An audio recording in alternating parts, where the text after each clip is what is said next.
Good afternoon and welcome down to Weather Down in MuleTown. As always, this is your captain speaking. We've got several good and important things to get to today quickly, so we will go ahead and get things started right off with our joyful noise.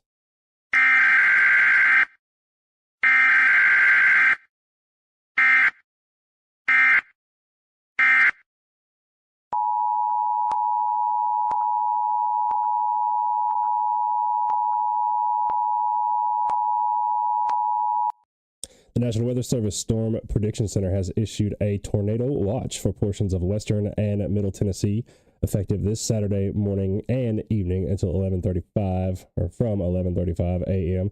and until 7 p.m. Central Standard Time this evening. Primary threats include scattered damaging wind gusts up to 70 miles per hour possible, isolated large hail events, 1 inch in diameter possible, and a few tornadoes are likely, apparently, according to the Storm Prediction Center. So I definitely want to get that out to you right off of the bat, and I do have that graphic up and prepared for us, ready to go. As you see those categorical information and threats there displayed to the left side of the screen. We'll leave that up there for a moment.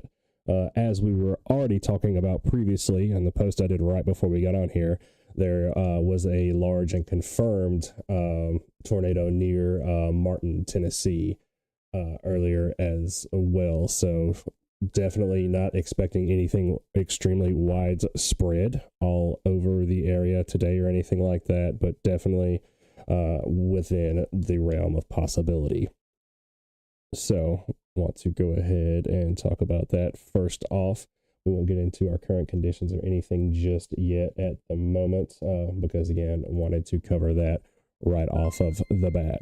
As you know, if you are just joining us here on Weather Down in MuleTown, anytime there is a severe watch in effect for our area, we will have live continuing coverage as long as we need be. So that is one thing there we do like to pride ourselves on. So unlike all of the national networks, we won't leave you hanging just because you live in small town Tennessee. So just catching up on a couple of things here as well, looking at some additional guidance from the Storm Prediction Center. There was a mesoscale discussion issued a little bit ago. It looks to support severe threat gaining in intensity as we go throughout the day. The coverage, as we talked about, is still a little bit to be determined as of yet, so we don't know how widespread this severe weather will be, but it is definitely in the cards and in our neck of the woods today. So be weather aware, be safe. Now is the time to know what you will do if there is a warning issued for us. And remember, the tornado watch indicates that conditions are favorable. So we have all of our ingredients for tornadoes, and anytime that there is a warning issued, that varies in the fact that it means it is occurring or we see it about to occur on radar. So severe thunderstorm watch or tornado watch means that they are possible. Severe thunderstorm warning or tornado warning means that they are occurring right now. So you should seek shelter immediately. So as it stands right now, you can see here the incoming weather right now is still off a little bit to the west here in West Tennessee for the moment, but is the same frontal system that we expect to come through later on. I do have our timing graphic up and ready to go for us. Nope, not up and ready. Just 1 second. There we go. I'll go ahead and put that up now. So there is the timing. It may possibly be advanced a little bit forward from that. I'm going to run some model simulations here in a little while, and of course to keep you all updated as to the latest, but that is the rough time frames that we are operating off of for the moment. So around 4 p.m. to 9 p.m., somewhere in that general bracketed vicinity there for our area and areas along and let's say generally west, pretty much just along the I-65 corridor, could basically expect those time frames.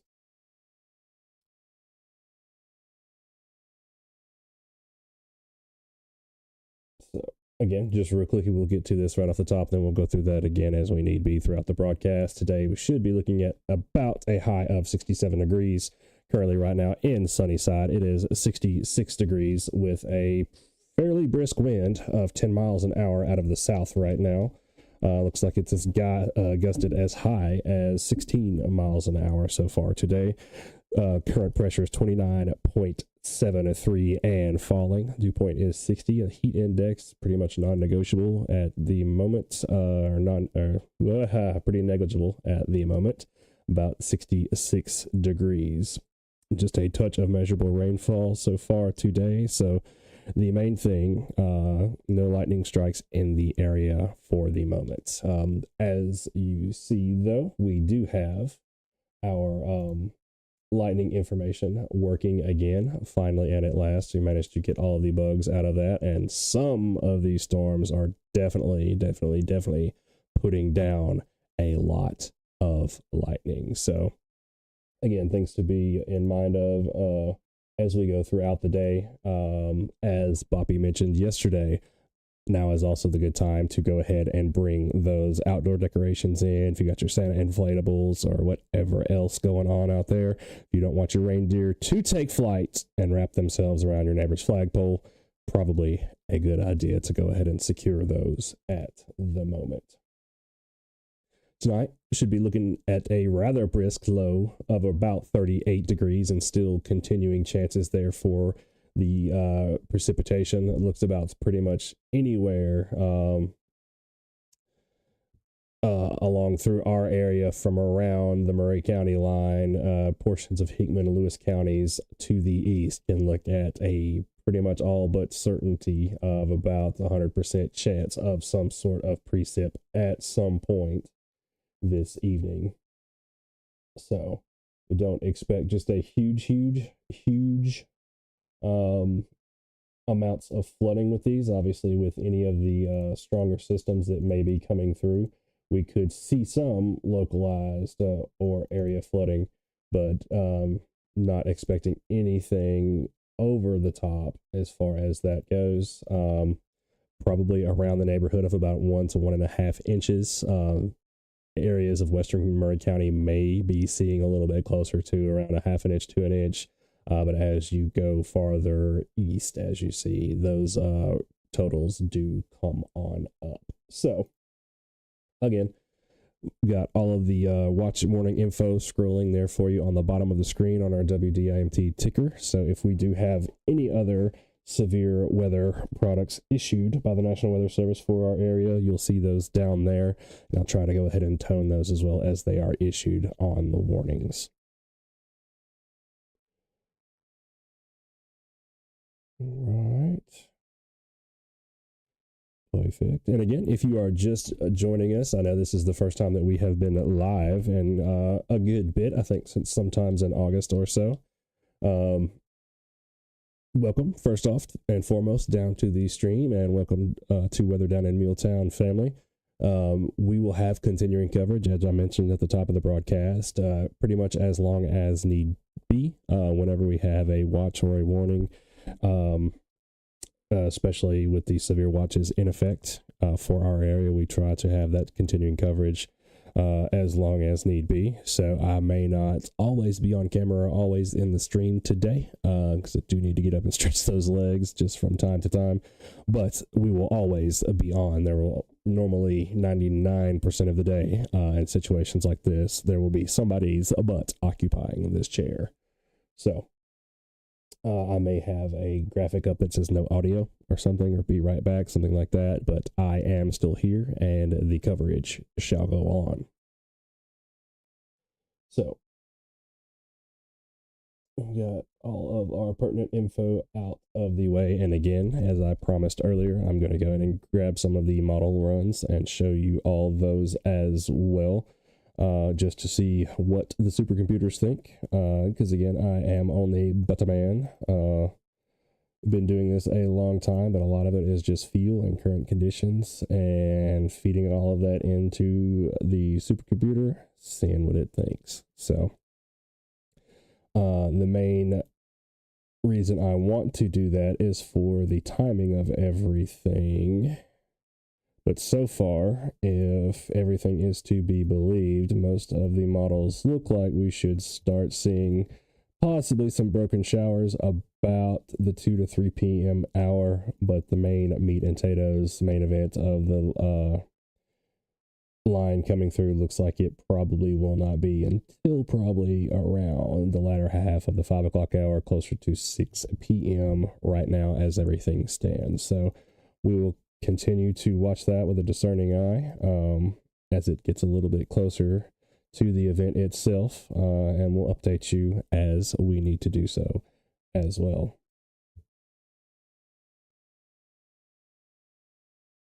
Right.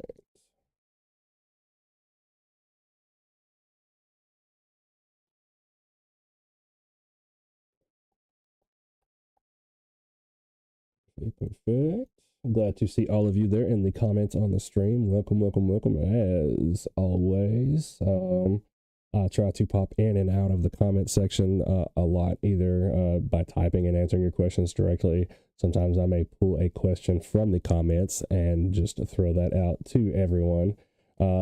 Perfect example. We'll go ahead and get our first one. Whitney says, on a scale of 1 to, oh my God, should Summertown be terrified?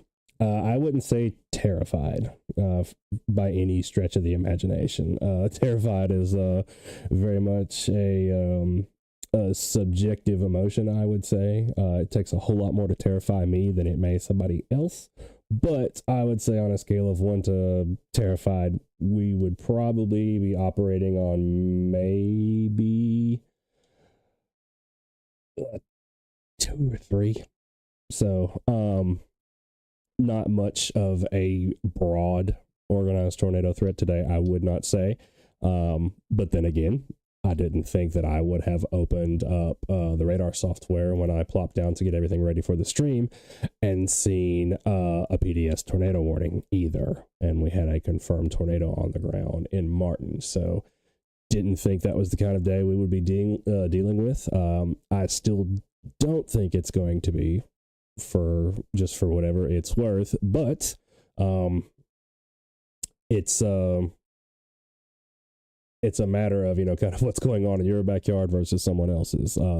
If everything's fine and hunky and great and dory in your backyard and it's not in somebody else's, and we have a large confirmed tornado on the ground, that's a big difference there. So generally speaking, though, I don't think it will be that widespread of a tornado day. I just don't.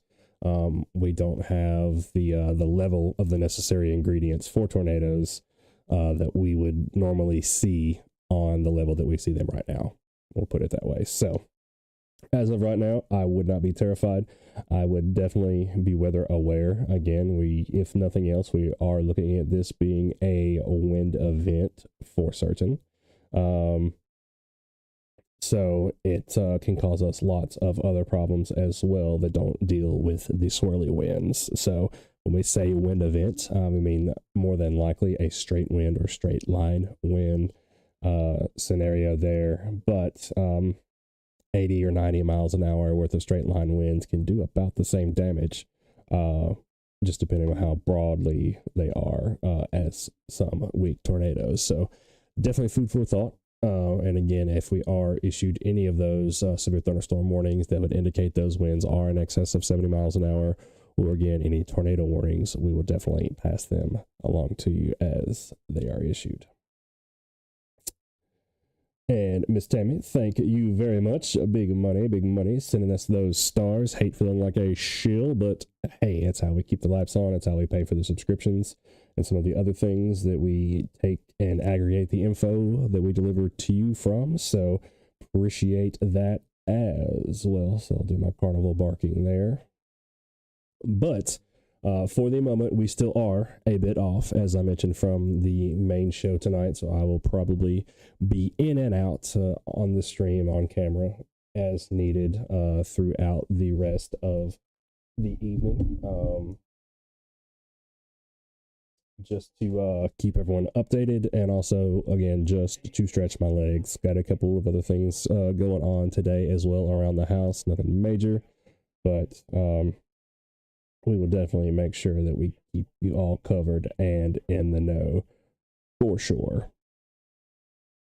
I do have our current conditions down there on the scroll of the ticker as well, ready to go if we do get a chance to talk about those. But right now, I want to keep the tornado watch info up for sure, just for the moment, so that again that we do keep everybody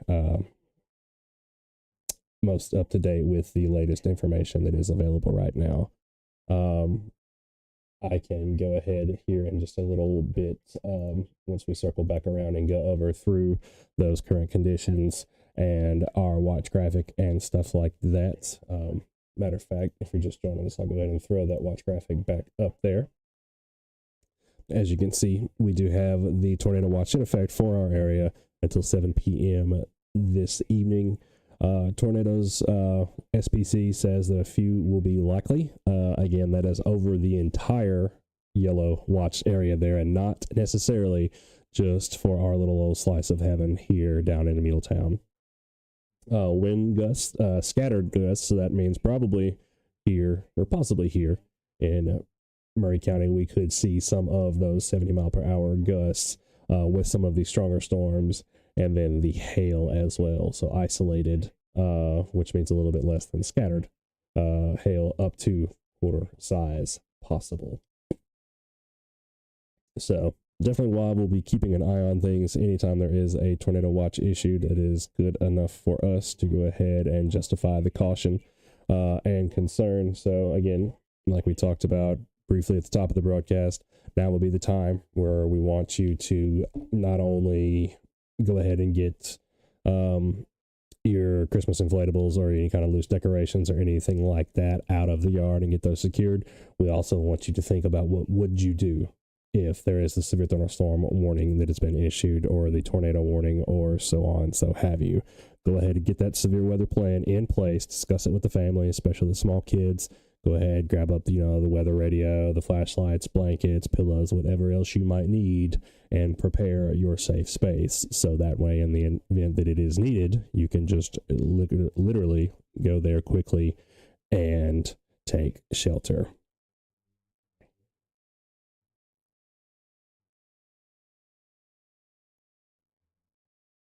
All right, Angel with a great question. Did cover that just a second ago at the top of the broadcast, but I will go right back to it for Angel and those that are just now joining us. Absolutely.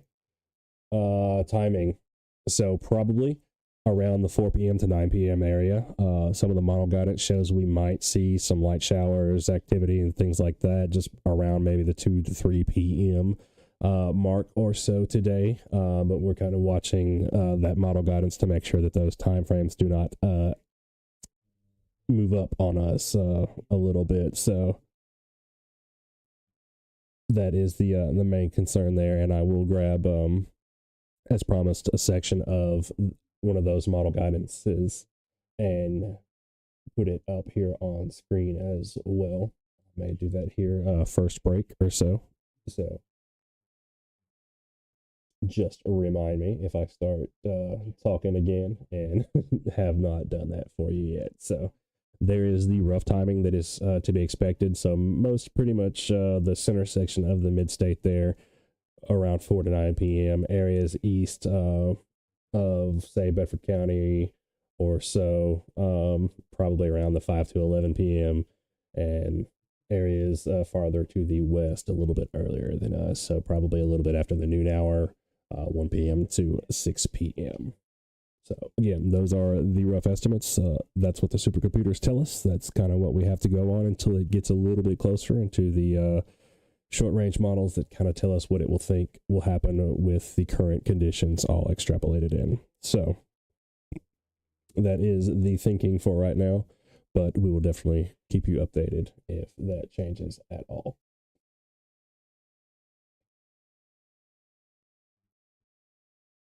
So get everything else loaded in. Yeah, matter of fact, I'll go ahead and just grab that model right now while we're doing it, and we'll have a look at it. And there's Brittany, big money, big money. Thank you so very much for that. And Angel, thank you, thank you, thank you. Definitely glad to have these stars there. Always appreciate the continued love that you all show us, always and every time. So definitely thank you too for that. Helps us keep the lights on. So that is slide 6. So let's have a look. I think I've still got the HRR pulled up here. We'll do about an 18-hour run of it or so. And have a look.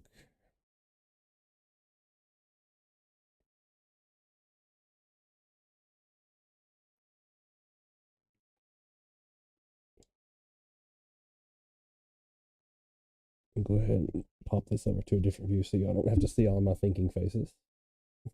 So, just a sec there.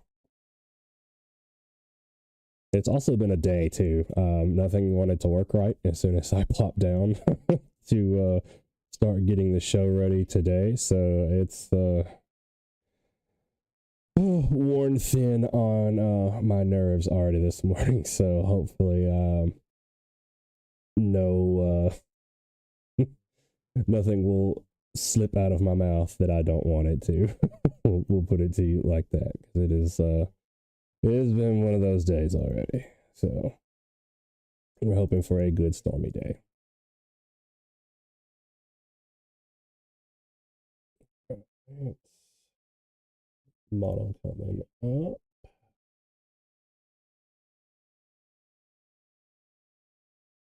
There we go. All right, so this one looks like it starts off at noon on the dot. So we'll go up here and have a look at that.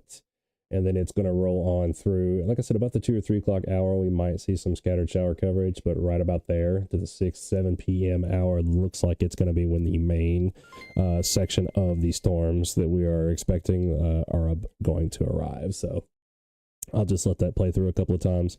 Again, have a look at that, see what you think. The times are up there in the left corner-ish. And then obviously I've got Columbia labeled there, nice and easy to find for you on the map. If you don't know where you live on a map, that is one thing that I will absolutely always encourage you to find. Know the names of the counties to the east or west of you. They're all the ones that surround you. So that way, if we say something like, hey, we have this going on in Lewis County right now, or this going on coming out of Hickman County, you know where that is. It's always easier for us to say, hey, this is coming out of Lewis County, Columbia heads up, than to try to explain what we were talking about and where that is. Obviously, that is what we were here for, and we will always do our best to try to explain things and cut through some of the sciencey stuff when I get a little too sciencey. But again, that it's just quicker. In the interest of things, knowing where you live in relation to, say, maybe roadways that we may mention, certain other subdivisions, neighborhoods, or areas of Columbia MuleTown that we may be talking about. So always just a good idea. And as always, we are simulcasting this broadcast on YouTube as well right now. So welcome to the stream, and thank you for joining us, to all of our YouTube viewers. And again, Facebook kills the quality of this broadcast. Whenever I go back and look, I usually watch my YouTube videos, just because the quality difference when I zoom kind of way down into our streets and stuff like that here in Columbia, this looks so much better on YouTube. I can't make known enough my disdain for Facebook just in general, but this all looks so much better. But Facebook is where we have the majority of our followers on, so that is always where we will try to do the majority of our efforts, field the questions, and do the other things. So We are not going to lock you in or out of one platform or the other. If you don't like Facebook, that's great. You can go to YouTube or Twitter. If you don't like either one, you can go and just watch the videos, or pick your favorite platform, basically. The only thing else I know to do that we don't do is start a radio station. So it is a bit more of antiquated media, but it's still able to access most everybody, because everybody has a radio in their house or their car or something. So if that's what y'all want to do, we'll look into it. In other words, so we will try our best with whatever we can. But just as I'm noticing here, it looks like we do have another tornado warning popping up here to our west. So some of these cells look like they're able to fire up and go severe in this environment. So it's definitely something that we'll be keeping an eye on as the day progresses. But if you're listening to me right now and you are in the car or something like that, just listening to the audio of us, you have ample time, I would say, to go and finish your errands and running around and go get lunch, to whatever else you need to do when you get home. Like I said, have a look at the trash cans and Christmas decorations, anything like that we might have outside that could become airborne or otherwise a projectile. Go ahead and get that secured, get your severe weather spot ready, and go ahead and tune back in to the stream whenever you get home. So if you do have smart TVs, you can grab our stream from YouTube, put it up on the TV, just like the local weather news media does. So if you want to lay on the couch snuggled up and watch us, you can do that. Comment with your phone, and you should see everything pop up there on your TV. So we have you covered. So I am here in just a second. I'm going to go ahead and take that first series of breaks. So if you have a question, throw it in the comments. Now would be a good time. If you haven't already, press the like and the share button. Everything that we do is based on you all. So you all help us get the information that we get that comes into the Weather Center here that we can help disseminate to everybody else. You all are the ones that drive the clicks, the likes, the taps, the shares, the word of mouth, the everything that we do. It is all because of you. As we tell y'all over and over and over and over again, it's because we mean it. Y'all are the wind beneath our wings. So, and again, if you're new to the stream, welcome. Welcome to the family. Welcome to the page. Welcome, welcome, welcome. Tell your buddies, tell your friends. Help us with those likes and shares. This is what we do. We love it. We mean it. If you look around and kind of see some of the folks in the comments that kind of seem to be singing our praises, it's because they love us and we love y'all. Can't help it. So try to be good at what we do. We try to be responsive. If you ask us something, we'll try to get to you. Regina says, when will it hit Columbia? Probably, I would say closer to the middle of that previously mentioned time frame there. So NWS says we're on the hook for about 4 p.m. to 9 p.m. Model guidance shows somewhere probably close to the 6 to 7 p.m. line. So I think, Regina, that would probably be what I would hedge my bets on for the moment. And yeah, no problems at all, Regina. I usually try to go through the meat and potatoes of the information a couple of times and cover the important things. That way, if you are just catching in to the broadcast or maybe caught me in the middle of talking about something and you didn't get to hear it all, that's no problem. Go ahead and throw it in the comments. It gets us a free penny from Facebook. And it always glad to help and answer the questions. So I have no problem there.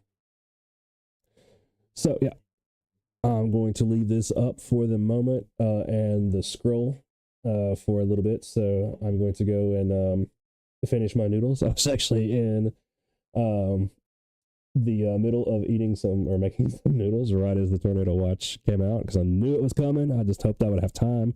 And I swear I'm not always eating. It seems like when I first hop on the streams like this, it's usually because I was in the middle of eating something, or I'm telling y'all that I'm going to go take a quick break so I can finish eating or eat something because I haven't eaten all day. But I promise I'm not always eating. So that is what I'm going to go do right now, though.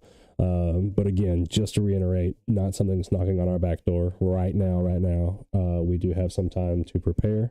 And this is something that will be here a little bit later on, but now is that time to be weather aware. Go ahead and make those preparations, get the stuff secured outside, get your little severe weather nest stocked and ready to go. Go ahead and brief the kids, the older folks in the family, those that may be out of contact or traveling right now this time of year. So, again, appreciate the likes and the shares, helping us get the word spread and everything like that. And we will be right back.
Also, just real quickly for everybody who's newer or that didn't already know this, when you're seeing the kind of purpley pink fuchsia colored box here, if that goes from red to this color, that means that it is a confirmed tornado.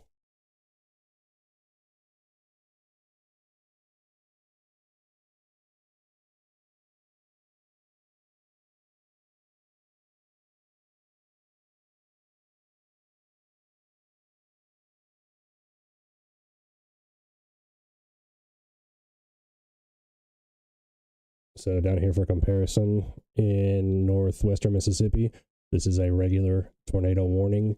This with the black border and the fuchsia is a confirmed tornado. This just issued is a tornado warning, confirmed tornado. So just wanted to point that out for everybody.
right, if you're just now joining us at the top of the broadcast, or missed what we had to say then, got another confirmed tornado up here. Looks like Montgomery, and then the top of the border here, I always forget those, Christian and Todd in Kentucky.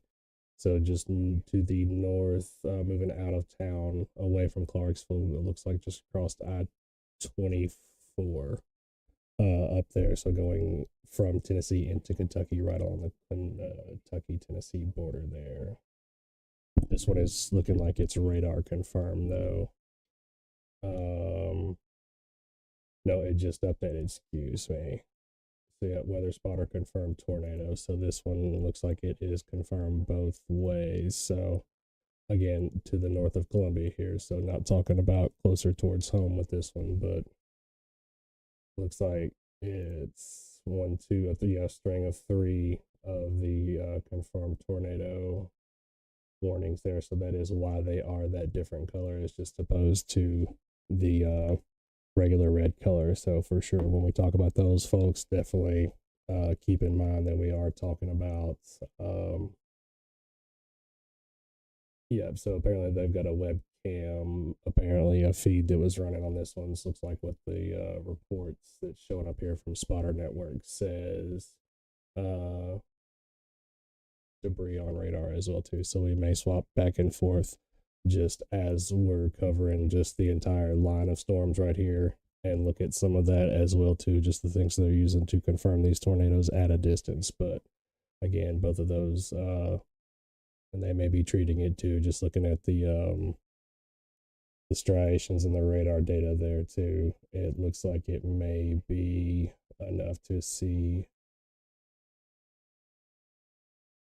Yeah, there may be a couple of different areas of circulation going on in here, to be honest. So we'll just keep an eye on these as they come through, because as I posted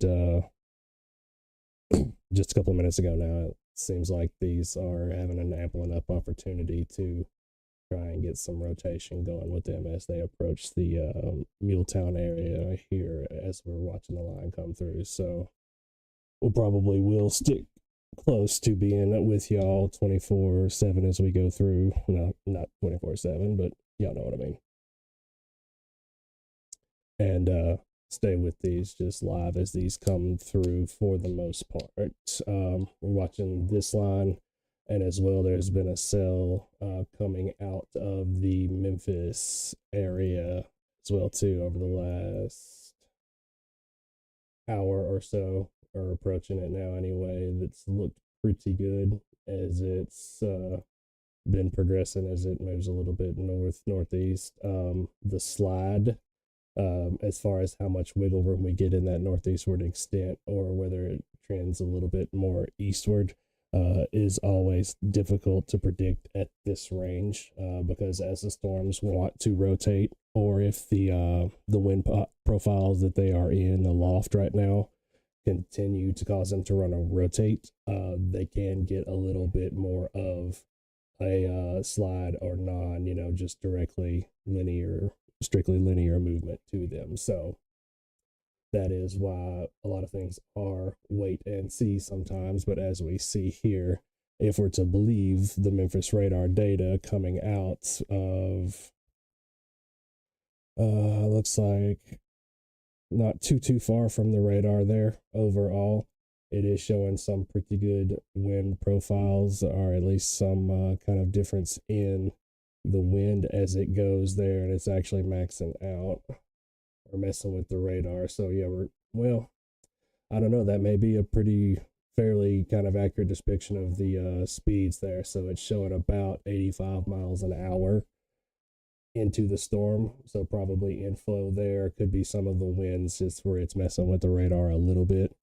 Radar is man-made, and it's funny like that sometimes, but as we go through the scans there and the different levels, it looks like it is at least getting some decent inflow and air moving in and out of the storm there. So definitely looking like a little bit maybe more favorable environment than originally thought for some of the storm development, because they seem like they've all been doing fairly decent for a while there, the last hour or so, give or take, in that area. So definitely be keeping an eye on things as they do get a little bit closer to the MuleTown area, and just judging the overall health and the sustainability of the storm system and its thing just as they approach the area. So stick with us, and we will have continuing coverage here on Weather Down at MuleTown.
Yeah, so one sec, folks. I just had the stuff paused here because I'm doing too many things at once to try and talk to.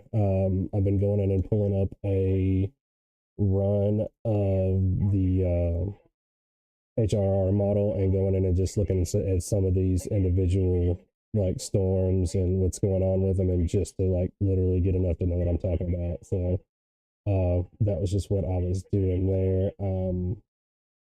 Getting HRR pulled up now, and I've got it going super slow. So I'm going to go ahead and show you. This is just what one of the predictive models is saying. And it's looking like some of the potentially heavier activity may roll through MuleTown here. So we see it kind of approaching there. Your darker colors are your little bit more intense activity.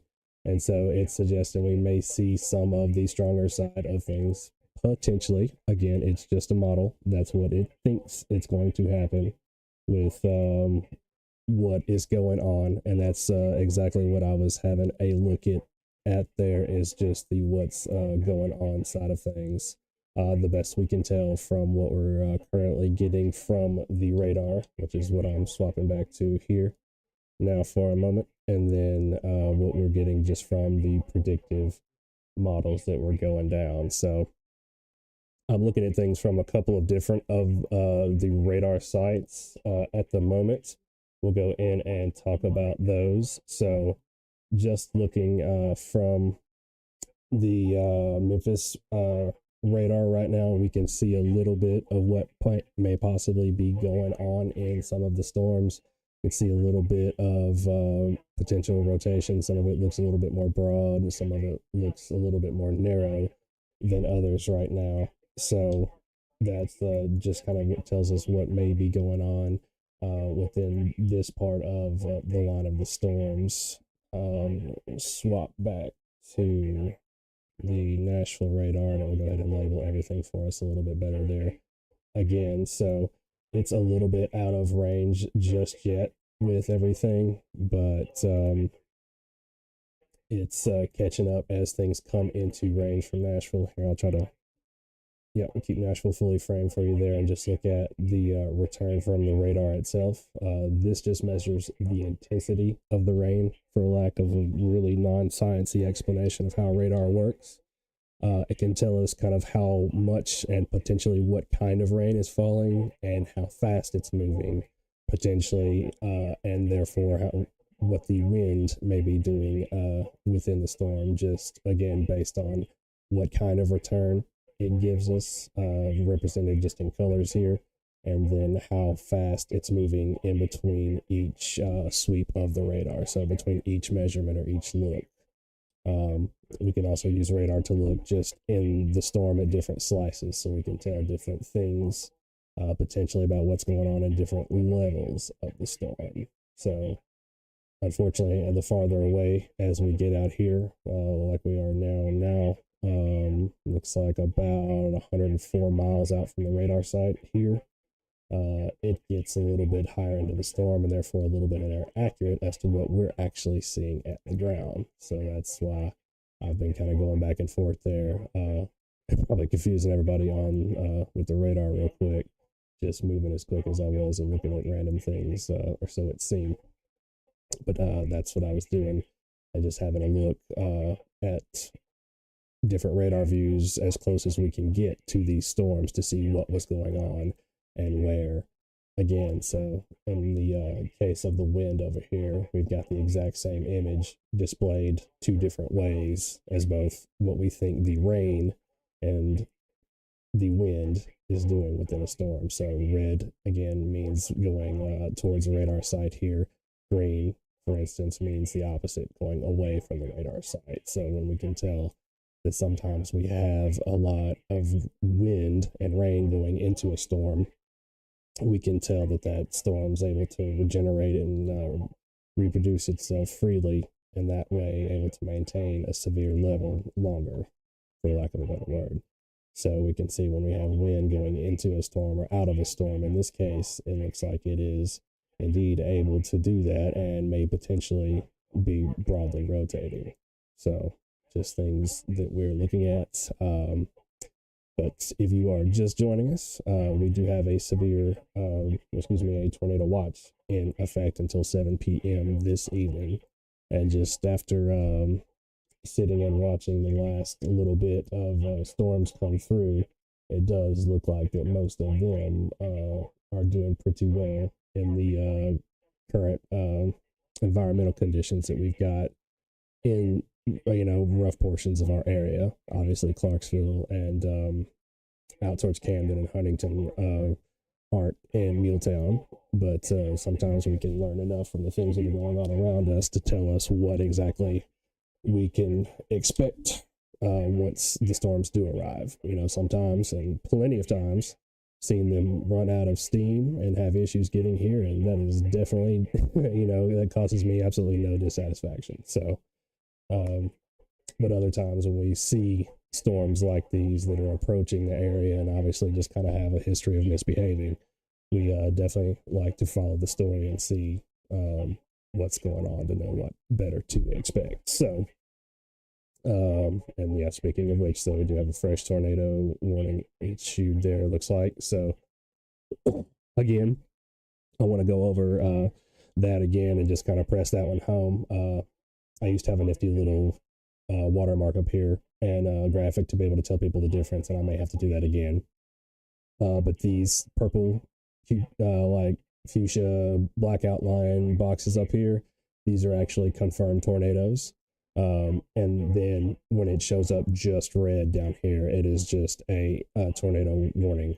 And I don't want to make that sound like it's just a tornado warning, but it's a tornado warning that the National Weather Service has issued that does not have, eyes on or a radar confirmed tornado at the moment. It just means that we can tell by what the storm is doing with the radar that it could be producing a tornado right now because it's doing tornado-y things, for a very lack again of a over scienced word and explanation right now. So I want to explain that now and the difference in everything, just in case we do have one issued later, and point out the difference between that and things like we have here with the severe thunderstorm warning, which it's actually getting in the way of a little bit with the yellow background. So I'm going to turn that off for just a minute. The severe thunderstorm watch is by in no means going anywhere right now.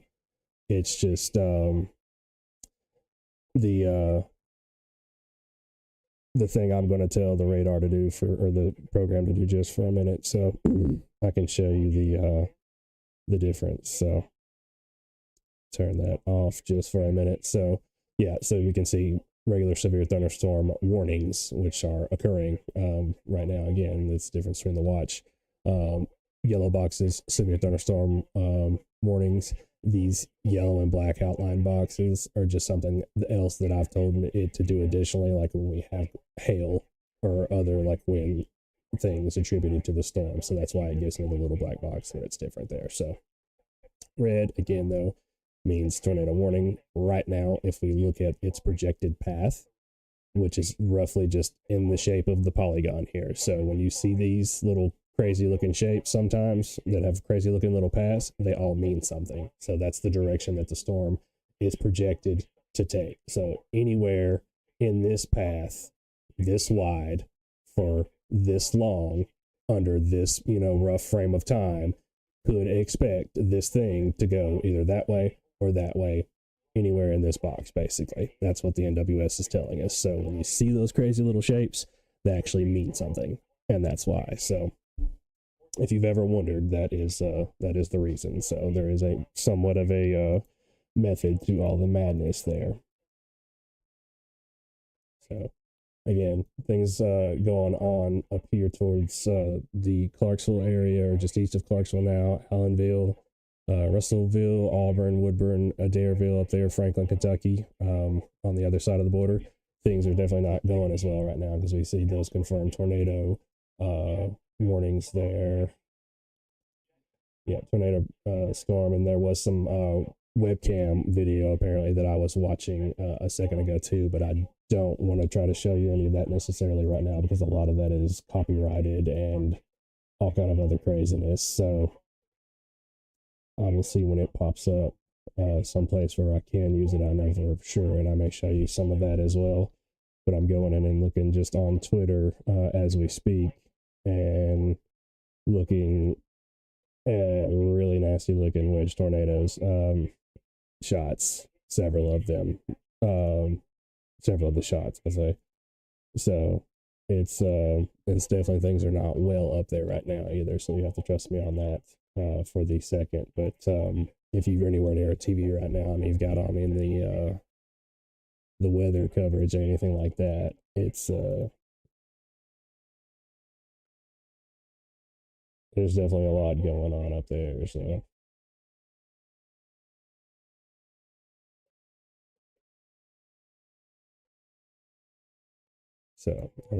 just judging by the extent of the availability of just the severe components and everything right now that we do need, things are looking like they're pretty active as far as just the ingredients in the storm development. So we'll definitely be keeping our eye on things as they get closer.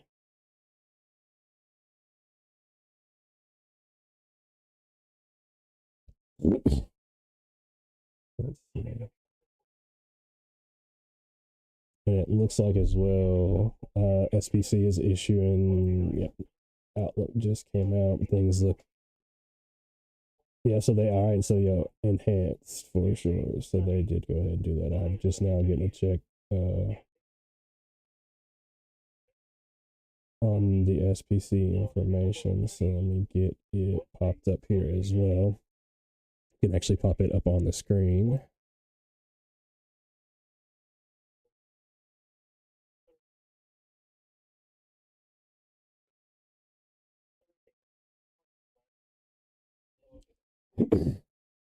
All right, yeah, so we can look at the SPC Outlook displayed straight up on the screen here. So it looks like SPC has gone in and upgraded the area to that next level of beyond the slight risk to the enhanced risk. You can see it. Excuse me, y'all. I've definitely got a frog in my throat today, and I had one for a while. I've been trying to get rid of it.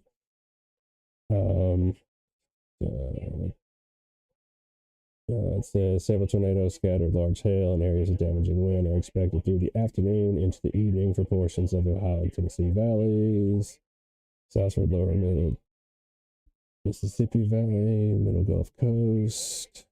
Tornado probabilities have been increased within an enhanced risk for the unfolding tornado situation over western into middle Tennessee and far southern Kentucky, extending into northern Mississippi. So again, I'm posting all of this. Cells that remain discrete means by themselves, kind of able to readily feed on the environment. Currently within a developing instability plume adjacent to the area of enhanced low level shear over mid 10, southern Kentucky, northern Mississippi. Combination of favorable storm mode, fully effective low level shear will pose a damaging tornado risk through the late afternoon. The greatest threat area may remain relatively concentrated due to the cooler air mass to the east, but an isolated strong tornado or two is possible. Yeah, so again, I'm posting all that as we speak. For my visual folks, it's going up hot on the press right now.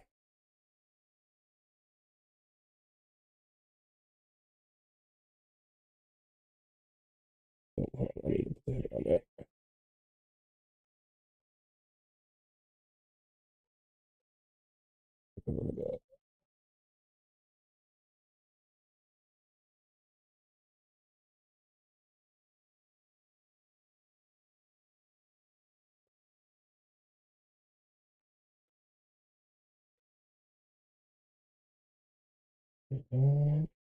There you go.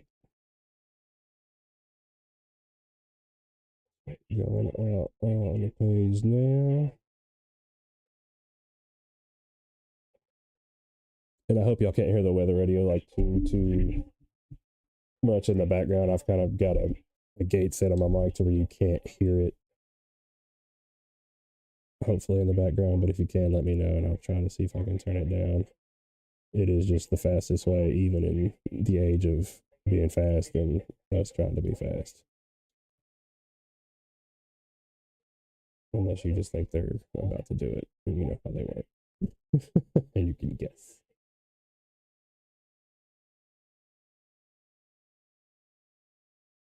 Seth, I use a program called Gibson Ridge. It's if you hear me just refer to it colloquially as GR2, it's Gibson Ridge 2 Analyst. It's not cheap, and you gotta read through like a bunch of wiki pages and kind of know how all this stuff works to put it through all its paces and get all out of it that you can do. But it's definitely you can make it do just about anything.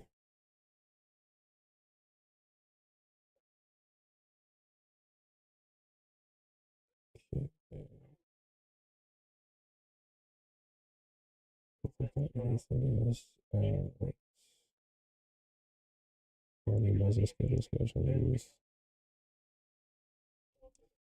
All right, so yeah, if you're just joining us, it does look like this is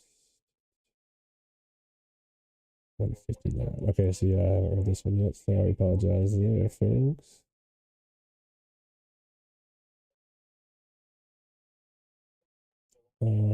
Let's see, it's issued 2 p.m. Threat for a few tornadoes, isolated severe wind, hail will continue through the afternoon, and storm coverage expected to increase with time. Broken line of supercells is ongoing early this afternoon from western TN into eastern Arkansas. With occasional rotating cells, note of the larger storm clusters. Yep.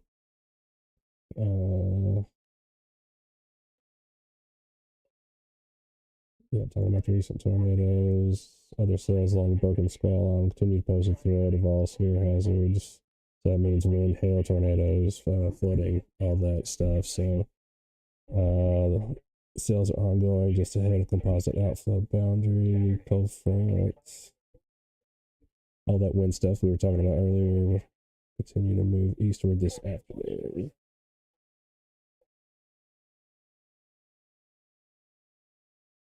All right, so yeah, so it's going on talking about the wind. Should be an increased storm coverage. Transition to more of a mixed mode with time, though embedded supercells will likely continue to be possible. Yeah, with all severe hazard possible. Okay, so yeah, it goes on to say the greatest short term. I mean, right here in the next, I would say 2 hours, maybe 3. Will continue to be focused from far northwest Mississippi into western middle Tennessee. Eventually extreme northwest Alabama with the most favorable overlap of low level and the high winds that are aloft, like deep layer.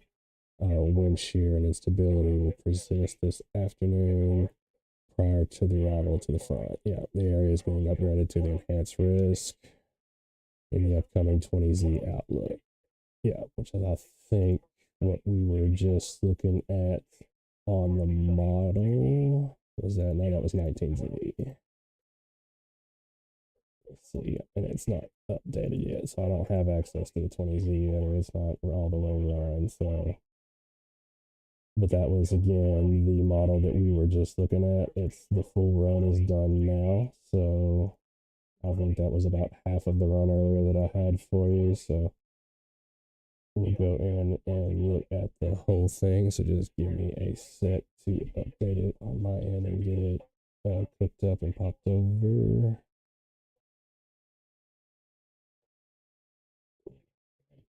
Yeah.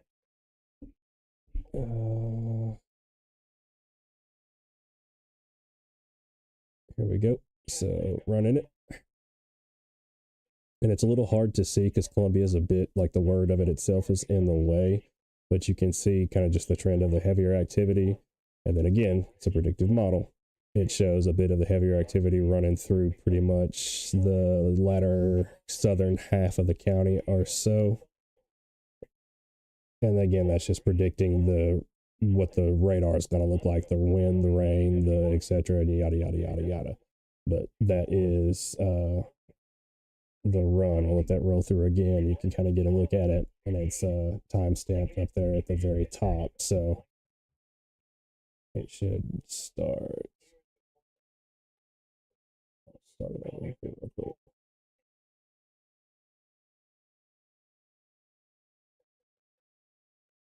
Yeah, there we go.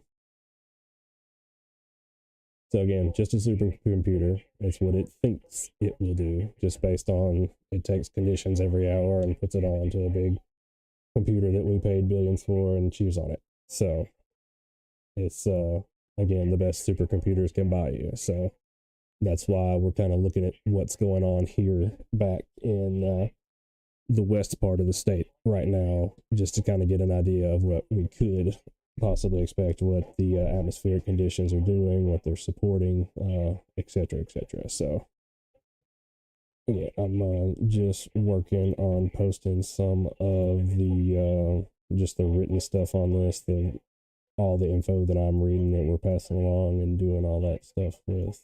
So just bear with me 1 sec.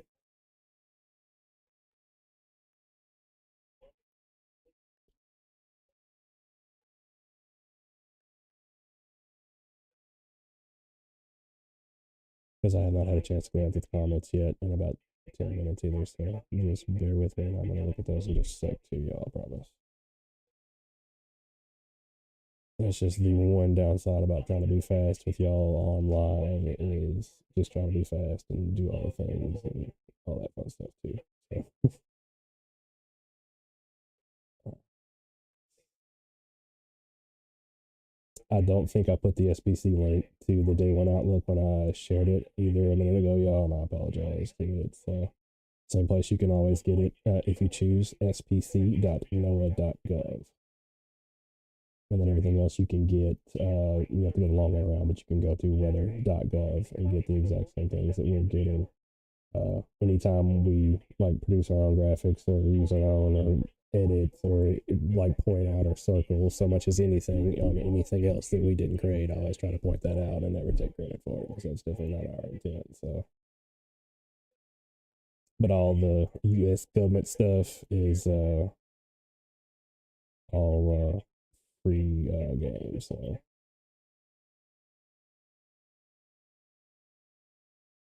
yeah, we can. Even I'll go ahead and show you some of the other stuff here real quick, just on Twitter.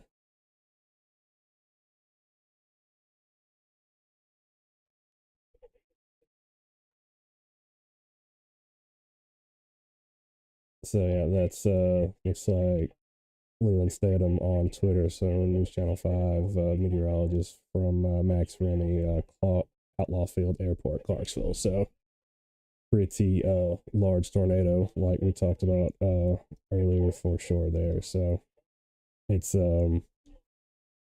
definitely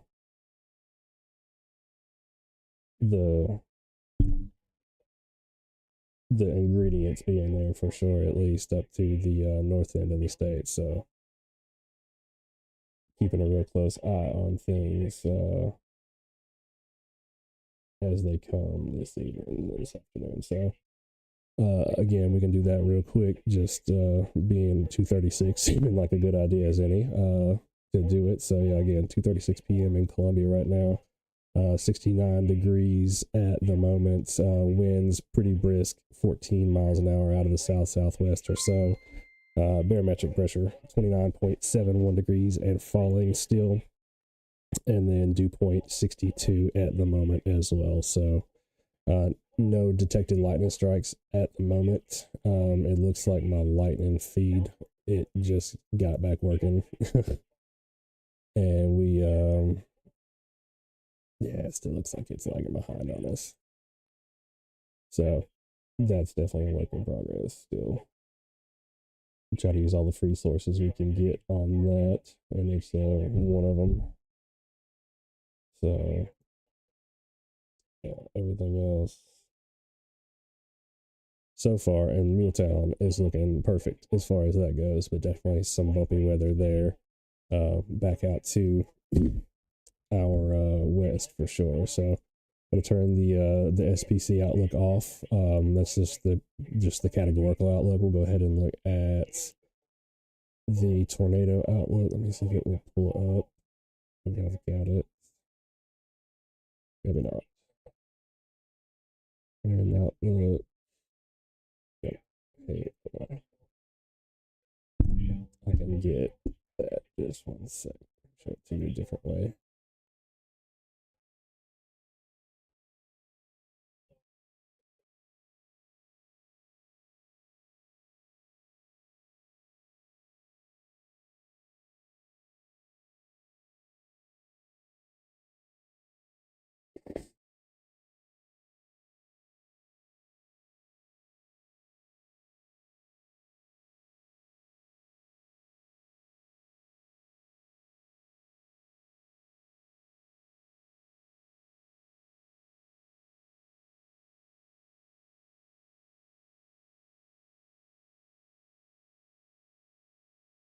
Yeah, it's basically the day one tornado risk. It's looking like from the SPC is roughly about the same area as the enhanced area. So definitely something that we want to be aware of as it gets closer here for the Columbia MuleTown area. It's still looking like I would say anywhere from 5 to 7 p.m. is going to be your best bet on that. It looks like maybe closer to the 5 o'clock, 5:45 ish, getting closer to the 6 p.m. hour on it if the models are to be believed. So again, it's all just a big measurement of conditions and what the supercomputer thinks. So we will take it all under account and see how it all shakes out.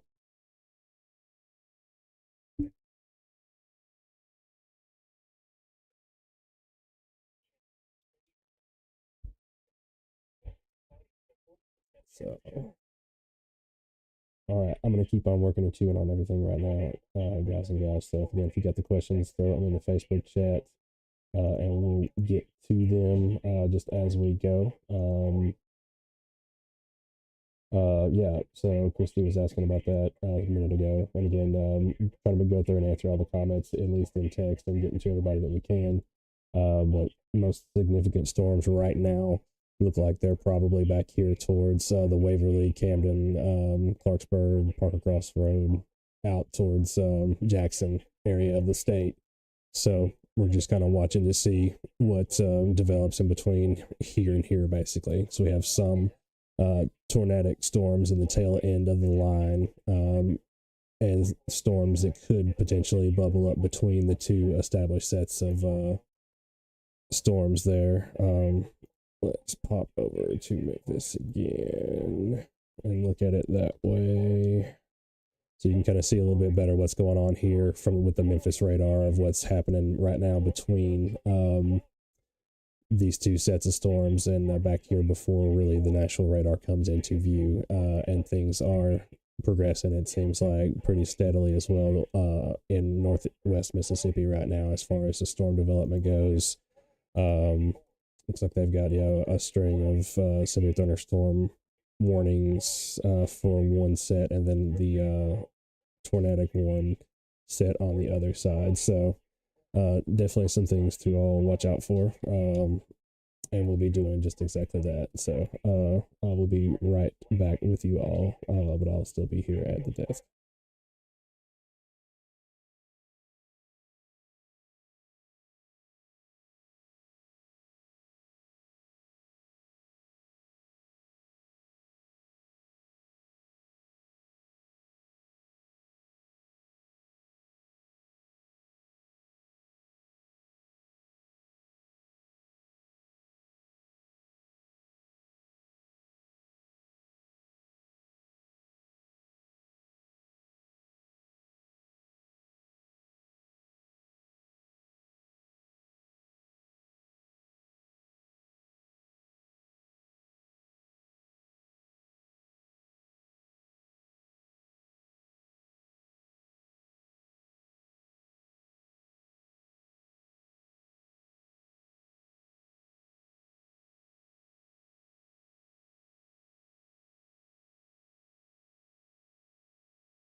All right, welcome back to Weather Down in MuleTown, and yeah, I'm here off and on with you guys and gals. I'm just doing bunches of things all at once. Of course, here on Facebook and then YouTube and Twitter, and taking all of this stuff in, of course, as well, because I've got to stop and read some boring things sometimes and look at lots of things just to be able to sit here and act like that I know what I'm talking about enough for y'all to trust me to do it.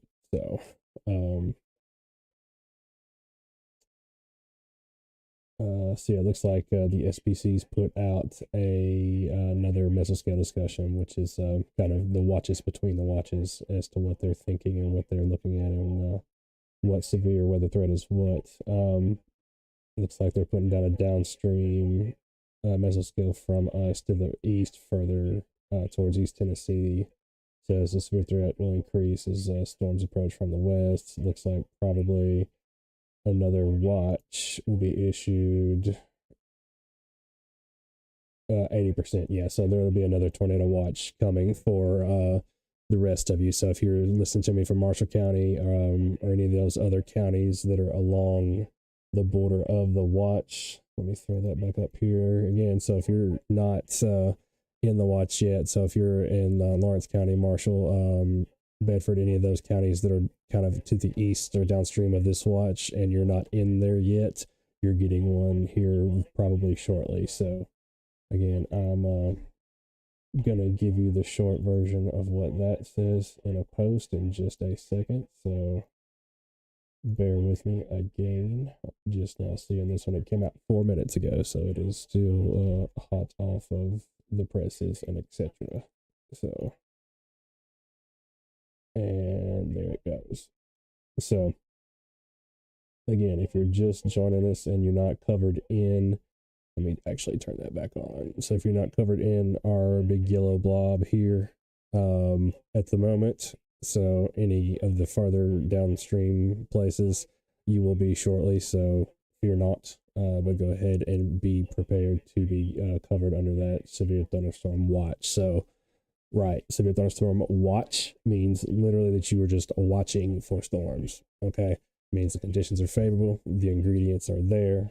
And that is different from a warning. So if we talk about severe thunderstorm warnings or tornado warnings, if we get like a tornado emergency or a confirmed like PDS, particularly dangerous situation tornado warning, those things are different. So tornado warning either means we see it happening or the radar thinks it's happening. Okay, when they start changing colors, when they start going to that pink color that we saw that we still see right here, this is a tornado that is happening right now. We can go in, show you exactly where and how we know it.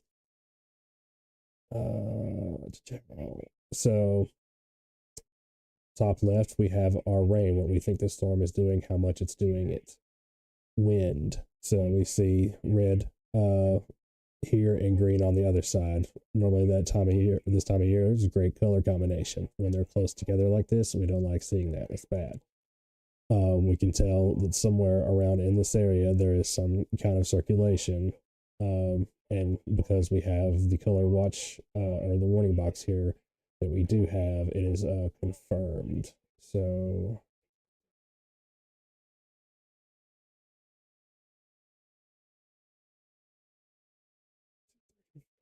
yeah, it looks like the last update, it still got it radar, but just because this was a confirmed tornado 20 minutes ago, for sure, that is still purple. So if they reissue this, it may not be.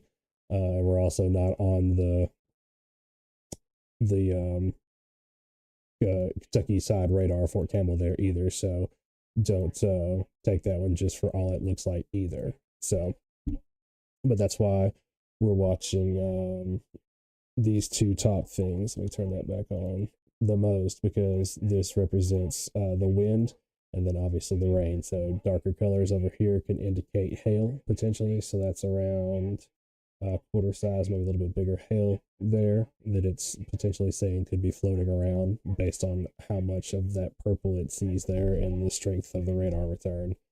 And we can possibly be seeing some pretty good inflow in and out of that same storm, because if a storm has hail, it is rotating somewhat. It is rotating enough, maybe not to produce a tornado, but to be able to make rain float and freeze and float and freeze and float and freeze and repeat the process until it's up to the size of tennis balls.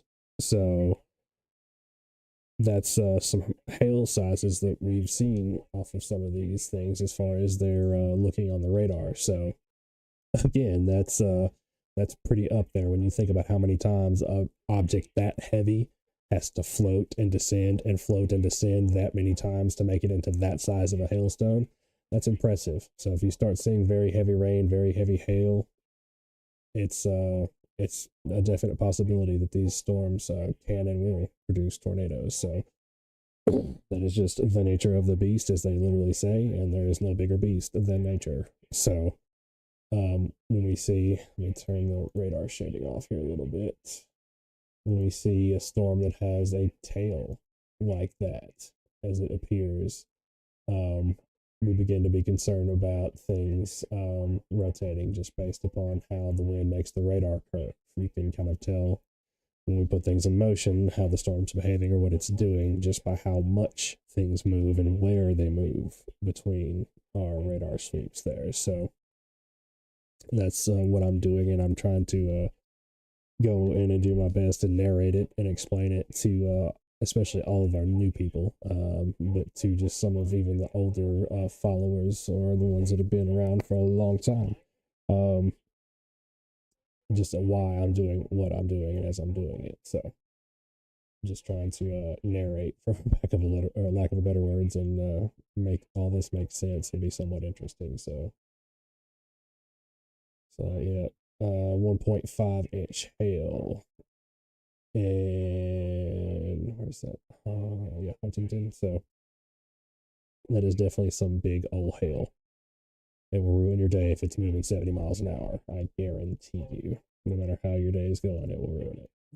So, and again, just looking at the Memphis radar again, we're just kind of looking at the pattern and see of how these storms are behaving and interacting with the atmosphere as they go through. And yeah, I'm gonna go real slow because there's a lot of radar loaded here, so just stick with it. But just we kind of go in and looked at the patterns of seeing. Yeah, it's gonna go too slow. Let's do it this way. Yeah. So we can go in and just look at how a particular storm is behaved over the last previous bit of history, and ignore the warnings and everything on it, just the boxes, but how it's moving, what the patterns are and the trends are in it. Storms can tend to pulse up and down, kind of like bouncing a ball, and sometimes they're cyclic in nature where they can go back and forth on a pattern, or it can go really quickly, or it can just be in varying stages of fizzling out before it's not. So all just things that we're keeping an eye on, and just watching them as they develop. So the storm I'm looking at right now was looking at right now, I just saw the Facebook comment, is right here between Waverly and Camden. So those two storms, let me pull it back with both panels. So yeah, these two storms, whoa, too much. Those two storms are west of here still. So between Waverly and Camden.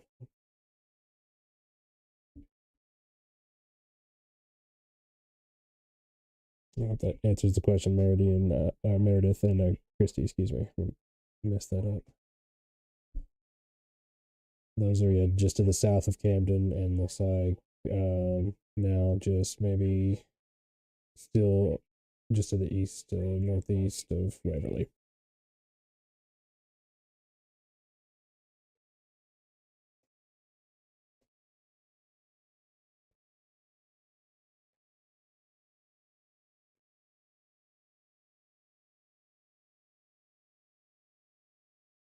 And it looks like they did reissue the next tornado warning up here towards Bowling Green, and it is a regular red color there tornado warning. I'm going to go and turn this back off again too, because I see the severe thunderstorm warnings are starting to get closer to the counties that are adjacent to Murray. So keep those off for now, and just remember that we honor the tornado watch until further notice. Until I tell you we're not. We is still under it, so I'll keep it pulled up. So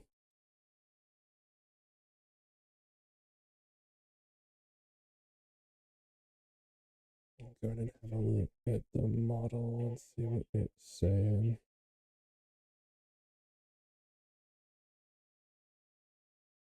Okay, so it looks like 20Z is running. Let me see how much of it's ready.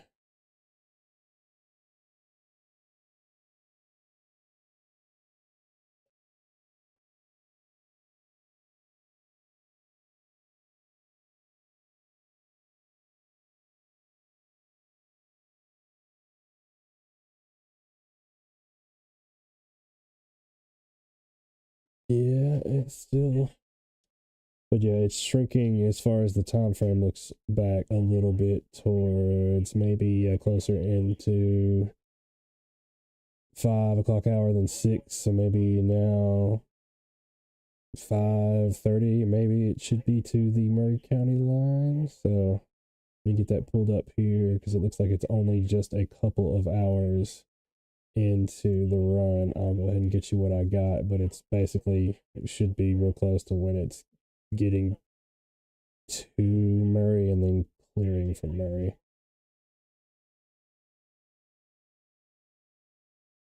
Yeah, one sec. Again, this is just a simulation of what it thinks it's going to do, what this particular model thinks it's going to do, and it's just the one that I like the most. And that's me, and I'm a guy.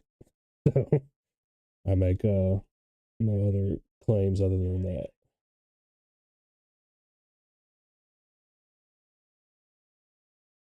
All right.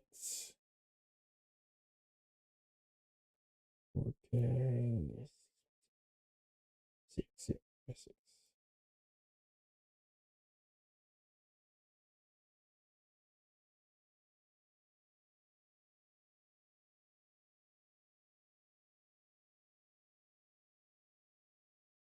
Yeah, all right, so here we go. Starting at 2 p.m. and then running 3 p.m., 4 p.m., 5 p.m., 6 p.m., and 7 p.m. So still looking pretty solid on the 5 to 7 p.m. But again, the model's still showing a possibility of some of the heavier activity swinging through roughly about the southern end of Columbia if you slice it in half. And the southern end of Murray County, so Mount Pleasant, Culleoka, maybe Williamsport, and over 65 into Marshall, maybe between Chapel Hill and Lewisburg, maybe either. So again, not saying tornadoes, just saying what this particular model thinks of the chances of the heavier activity rolling that way. So right now, the heavier that activity tends to be severe thunderstorms and possibly ones that are rotating. So we're definitely keeping an eye on things. But right now, the area north of what we would expect our weather to come through is looking semi-gnarly. And then the area south is not looking as gnarly, but also got a pretty good history of storms with sustained severe thunderstorm warnings on them as well. So hold on, let me turn that off again.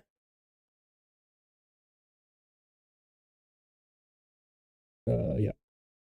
So, or at least turned down. So that shows you kind of what is going on as far as the severe thunderstorm warnings are going down towards northern Mississippi, area east of Memphis there. So we could get any of these storms between our area, just depending on how how much of an eastward northeastward slant or slide they have to them as they approach. So that is always the $6 million question. And other than just being like, yeah, around 5, 7-ish, like I sound like a used car salesman. That's about the most descript answer I can give you all, unfortunately. I wish I could say, hey, it's gonna hit here or there, or it's gonna miss Columbia or Hohenwald, or it's gonna miss, like an even smaller part, like miss Sunnyside or miss Kalioka or places like that. I wish I could tell you if it was going to mess up your flight. I wish I could tell you if it would like ran out your wedding or your homecoming dance. Yeah, because I don't want to be in charge of that. Ooh, buddy, don't I? And that's why I don't work for the government anymore. So I love this part of it, but I never wanted to be the one that had to be that guy. So just saying, I wish I could tell you. I would love to tell you, and I would tell you. I wouldn't even charge for it just because I'm that nice of a guy. That's my wife. Just kidding. And I would tell you so, but I can't tell you. And again, folks, trust me on this part. I guarantee you, I'm more okay with taking risks than you are because I used to like chase tornadoes for fun and stuff. So, that part, driving in weather, has never bothered me. So even before I became in service of the government. So that is a unique and individual decision that y'all got to make. And I'm always happy to arm you with that information. That way, nobody ever shows up to a battle of wits of the weather and shows up unarmed. Promise, won't let you. I'll try to teach you something as long as you listen to me. And that way you can make your own decisions and be better informed. All about it. Knowledge is power. That's all I can do with my little slice of the world these days. Be the change I want to see. Yeah, it's gonna be right there. The dance anyway is probably gonna be pretty close because it's gonna be right there in between that 5 to 7 time of arrival slot or so. So, and I mean, again, I've been 17 before and wanted to go to the dance, and now I'm coming up on 37 and I got kids, so don't expect me to be that guy for you because I can't tell you what I want to do, and I can tell you what I hope happens, and I can tell you what I think will happen, and I can tell you all of the things except what is going to happen, so. No matter what it is. That's why I like doing politics in my own time and all that other stuff that we don't do on here because there's 11 different ways to think about it or look at it, but nobody knows.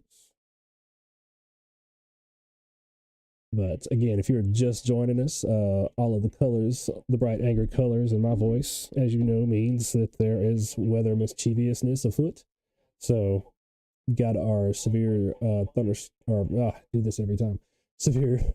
Our severe tornado that we have there, the tornado watch until 7 p.m. this evening. It looks like it will probably get extended downwind as well of the current watch that we have, which cuts off just on the east side of the Murray County border there. So one will probably be issued for them as well.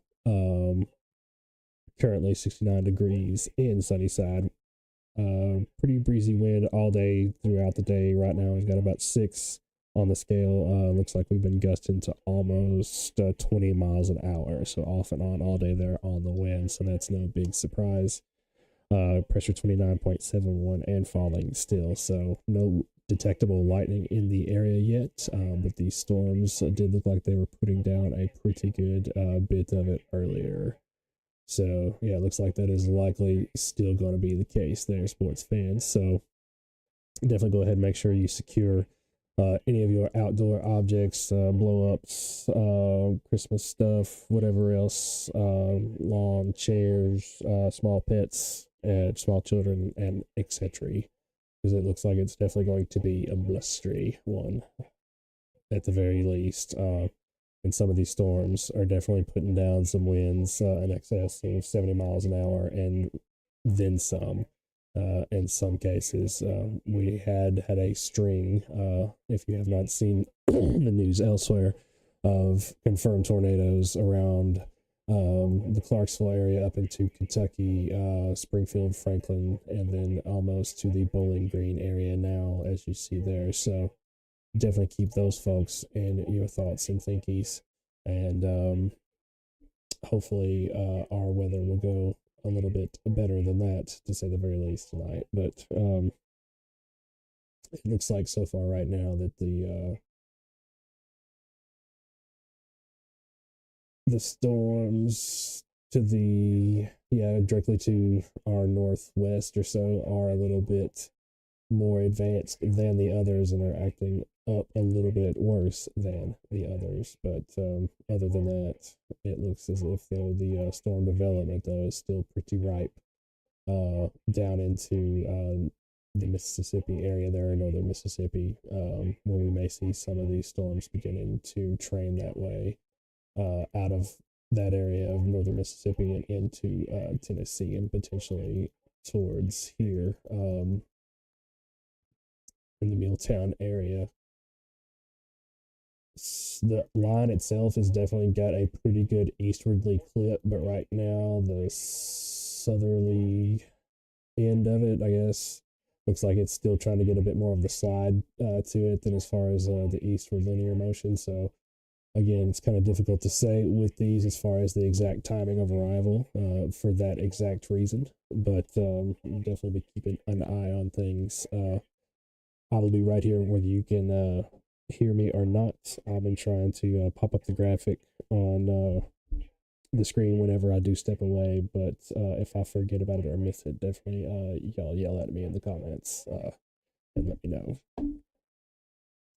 But yeah, if you're just joining us, pretty dynamic weather situation unfolding across the areas of the mid-state tonight and areas close up into Kentucky. So definitely keeping an eye on things. I would be weather aware going forward throughout the rest of the afternoon into the evening.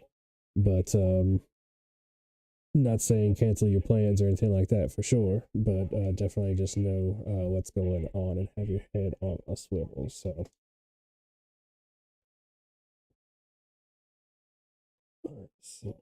and we're expecting more of the same basically throughout the rest of the evening, as we discussed. Today around 67, looks like we beat that a little bit. Currently 69 in MuleTown and Sunnyside, and then pretty good chance of not only a decent bit of rain, but a good bit of soaking rain from the looks like of things, anywhere from about an inch to an inch and a half, just depending on where exactly you're listening to me there from.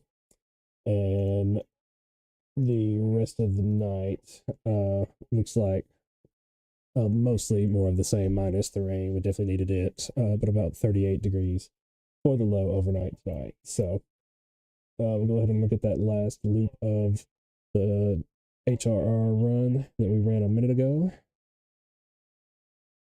Have a look.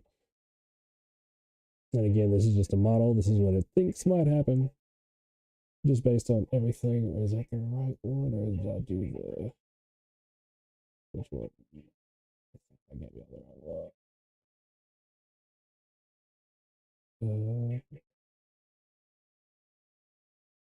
Which one I did now? No, that's right. Yeah. No, I didn't. There it is. Okay. Yeah, so this is the latest run. Sorry, that was the previous latest run.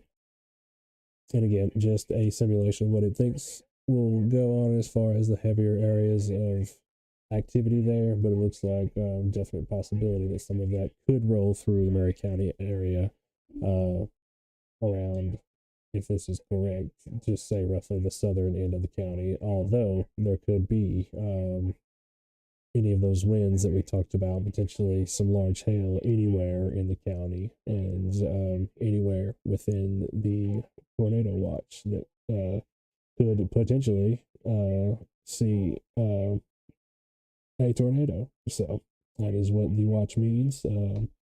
But obviously we want to pass on as much as we can. All right, looks like the SPC is also going to go ahead and issue a tornado watch to our south as well for areas of Mississippi and maybe Alabama as well. So it looks like, yep, some of those areas that we're watching, well, south, a little bit south of the areas that we're watching for our weather to come out of, it looks like is getting a tornado watch as well, more than likely here shortly. So again, just watching a multitude of things just to bring you all of that quality information that you all expect from us. It's just composed of a lot of things. So yeah, just following different sources, getting to look at some damage now. It looks like too. Wow, from Clarksville. Let me pop y'all over here. So it looks like some damage, courtesy of Connor Healy on Twitter. Looks like a gas station pretty much completely destroyed in Clarksville. Vehicles flipped over, maybe part of a strip mall or like a shopping center parking lot that's been leveled. So definitely starting to see damage there from the confirmed tornado reports that we were seeing from earlier. So definitely a thing to keep an eye on as the day goes on into the evening. So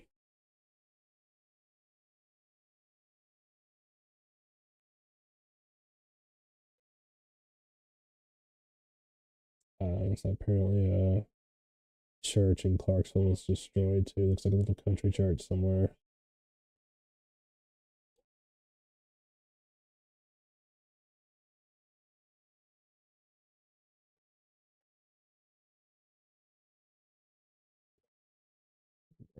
I'm reposting that SPC Outlook too. NWS posted their graphic of it a second ago. Again, anywhere in the orange area, the enhanced risk area, is where we are specifically looking for the worst of the severe weather tonight. As you'll see, the majority of Murray County falls into that, as does all of MuleTown. So definitely, that's the reason for concern. Not trying to be a bunch of alarmists or anything like that with you all, just to let you know what's coming down the pipe as far as the info from the educated minds and just our 25 years of doing this. So it's what we are doing. And again, just forgive the pauses because I'm sitting here typing and I'm hopefully not sitting here breathing on you. So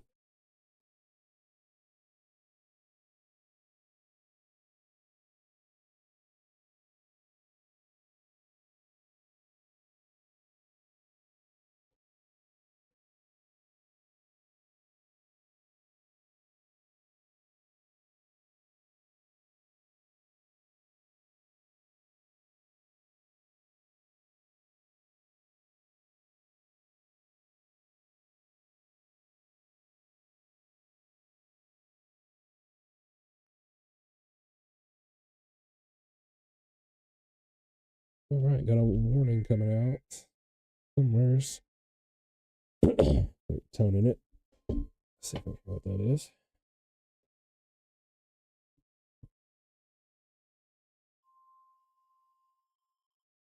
The National Weather Service has issued to 715, effective until 11 p.m. Central. All right, tornado watch 715. So it'll probably be downstream. We'll make sure it didn't impact our exploration or anything.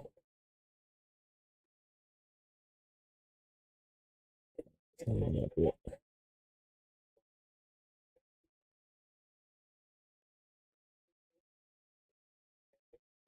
Yeah, there we go. So yeah, new tornado watch pretty much covers everything else in Middle Tennessee that wasn't in the previous one. And valid till 11 p.m. Doesn't look like ours has been extended. Let me look at the watch status message, make sure.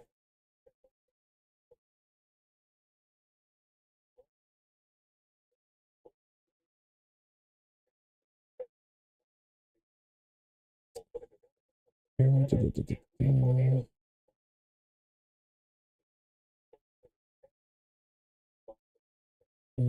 it continues. Check it out. Yeah, looks like yeah, still the same. Don't see an extension here yet. So there's at least that.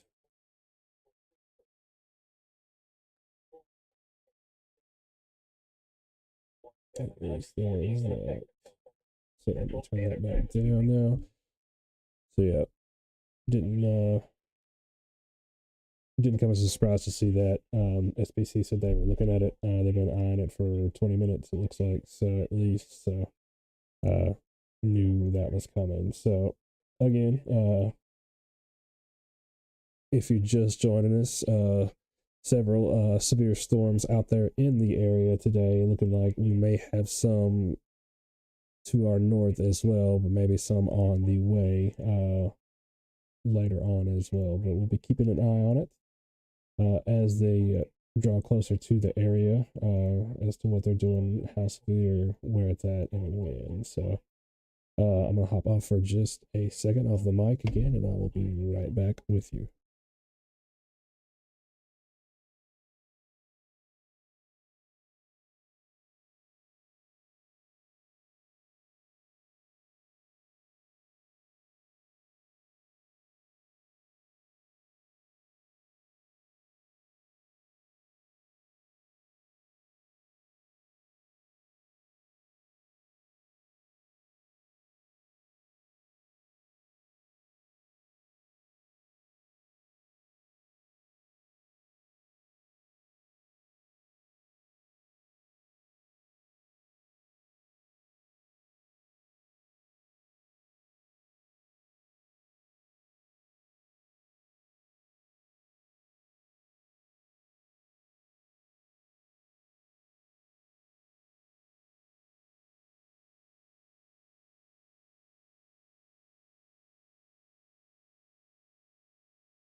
All right, guys and gals, I'm back with you as well. Again, just going and conferring with the meeting in minds at times as well too. We got lots of people that I talk to while I'm doing this as well. Again, people that have been doing this a long time, looking at the actual meteorologists, what they've got to say, sources in EMA, law enforcement, you name it. So we try to give y'all as much information as we can safely give you all. So, and just looking at these here, it looks like that is strengthening up to the point here to where my radar algorithm is showing me a tornado signature. So I'm going to have a look at that and see. So this is just south of Waverly at the moment. So again, this is not in the Columbia area. Not in the Columbia area. Again, just want to throw that out there. This is just me doing what I do and explaining what I'm doing as I'm doing it, essentially. So yeah, pretty good tornado signature here. We see it looks like 77 miles per hour, 80 miles an hour inflow into the storm down here in our lower right. Again, the opposing winds there in the opposite color. Same thing with our storm relative winds here at the top right. So that's what the radar thinks the hydrometeors or the particles are doing as they're on the way down, which direction they're moving between the scans. And again, if we look, we can actually see the rain bending around our radar here, kind of making that the hook motion there, and our rotation algorithm there in the center as well, spiking out at a pretty high reading there. So that's what we're looking at and kind of what, where, and why. So let me pop back up to my Facebook comments. So I've got you all pulled up. Again, if you got questions, comments, concerns, whatever, throw those in the comments and we will get to them.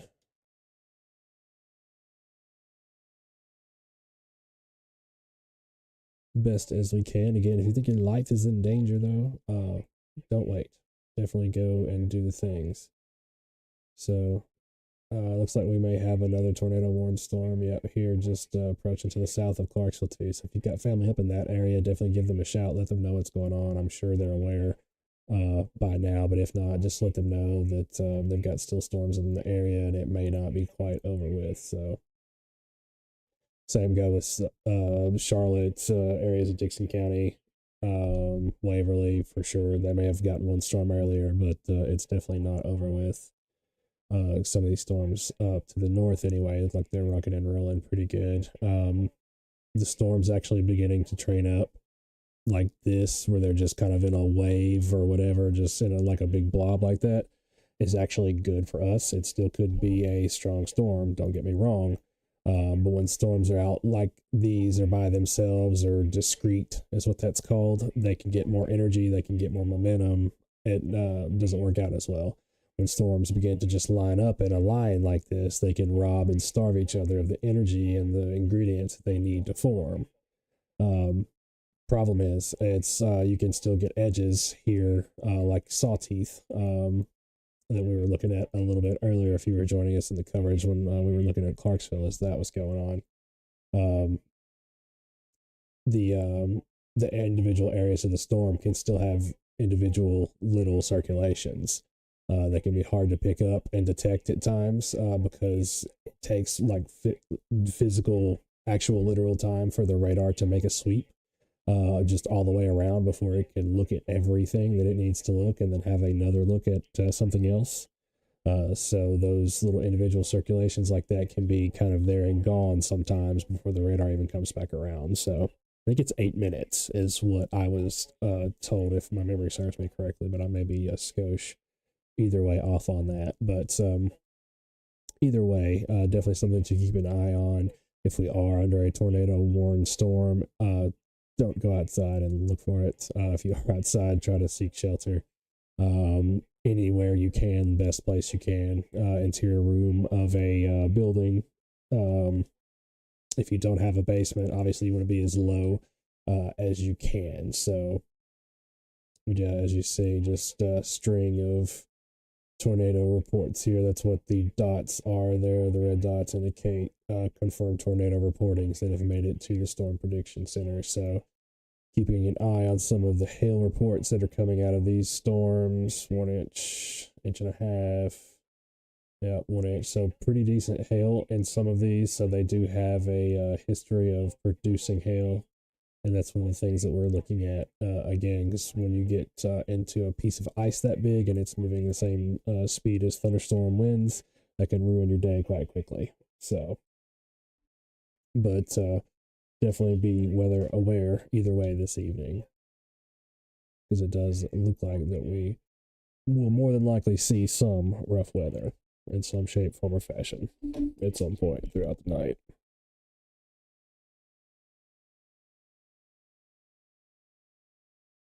Wow.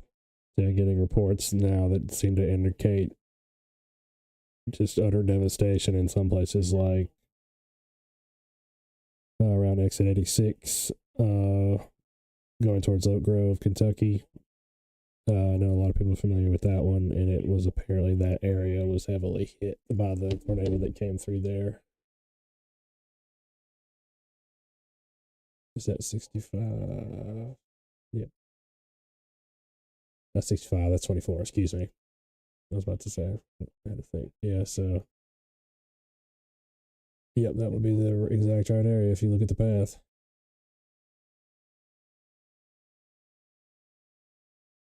Yep. Mm. Yeah, that was on the ground for a while too. That was a pretty good path. Or there were several of them on the ground for a while too. So yeah, man, that's rough. But again, a little bit of a big picture look there across the area. See, obviously the warned storms there, and the Storm Prediction Center also has us under the now expanded severe or tornado watch. I will do that every time tonight.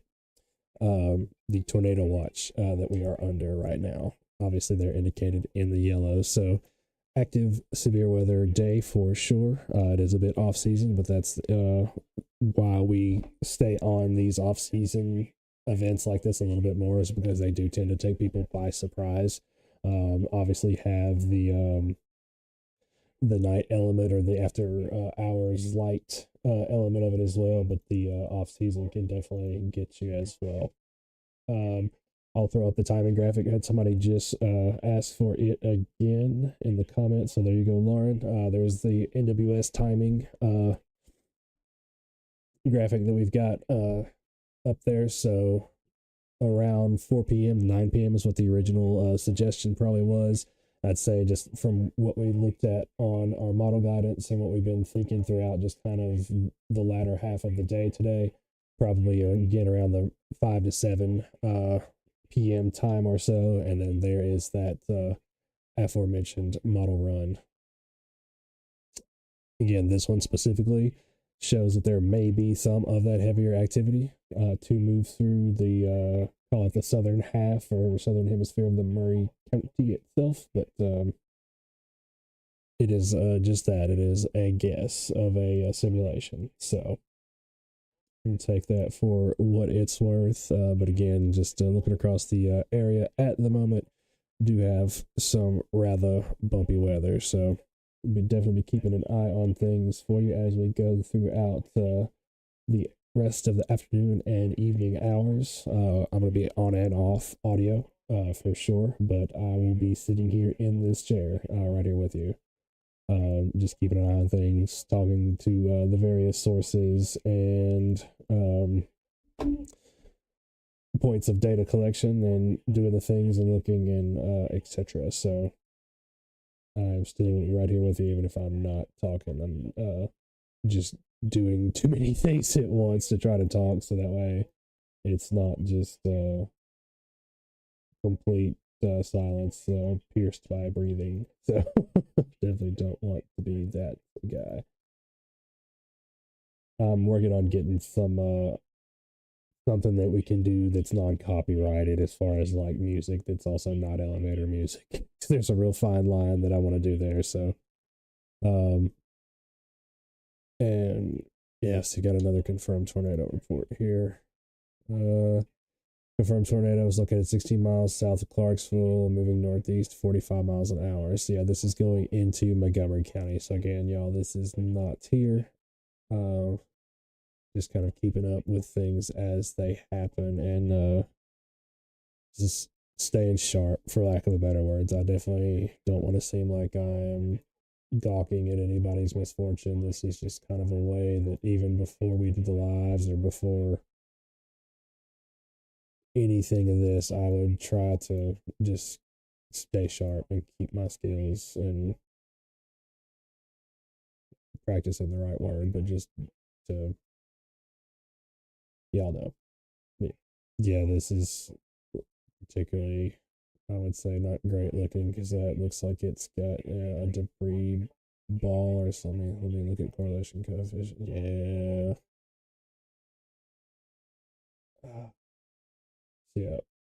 Debris ball is when you hear us say that, it's just an indication that we can usually tell between a mixture of the reflectivity modes, the wind modes, and a couple of other products that we have, such as correlation coefficient, which measures how similar the hydrometeors are from each other or how many particles are.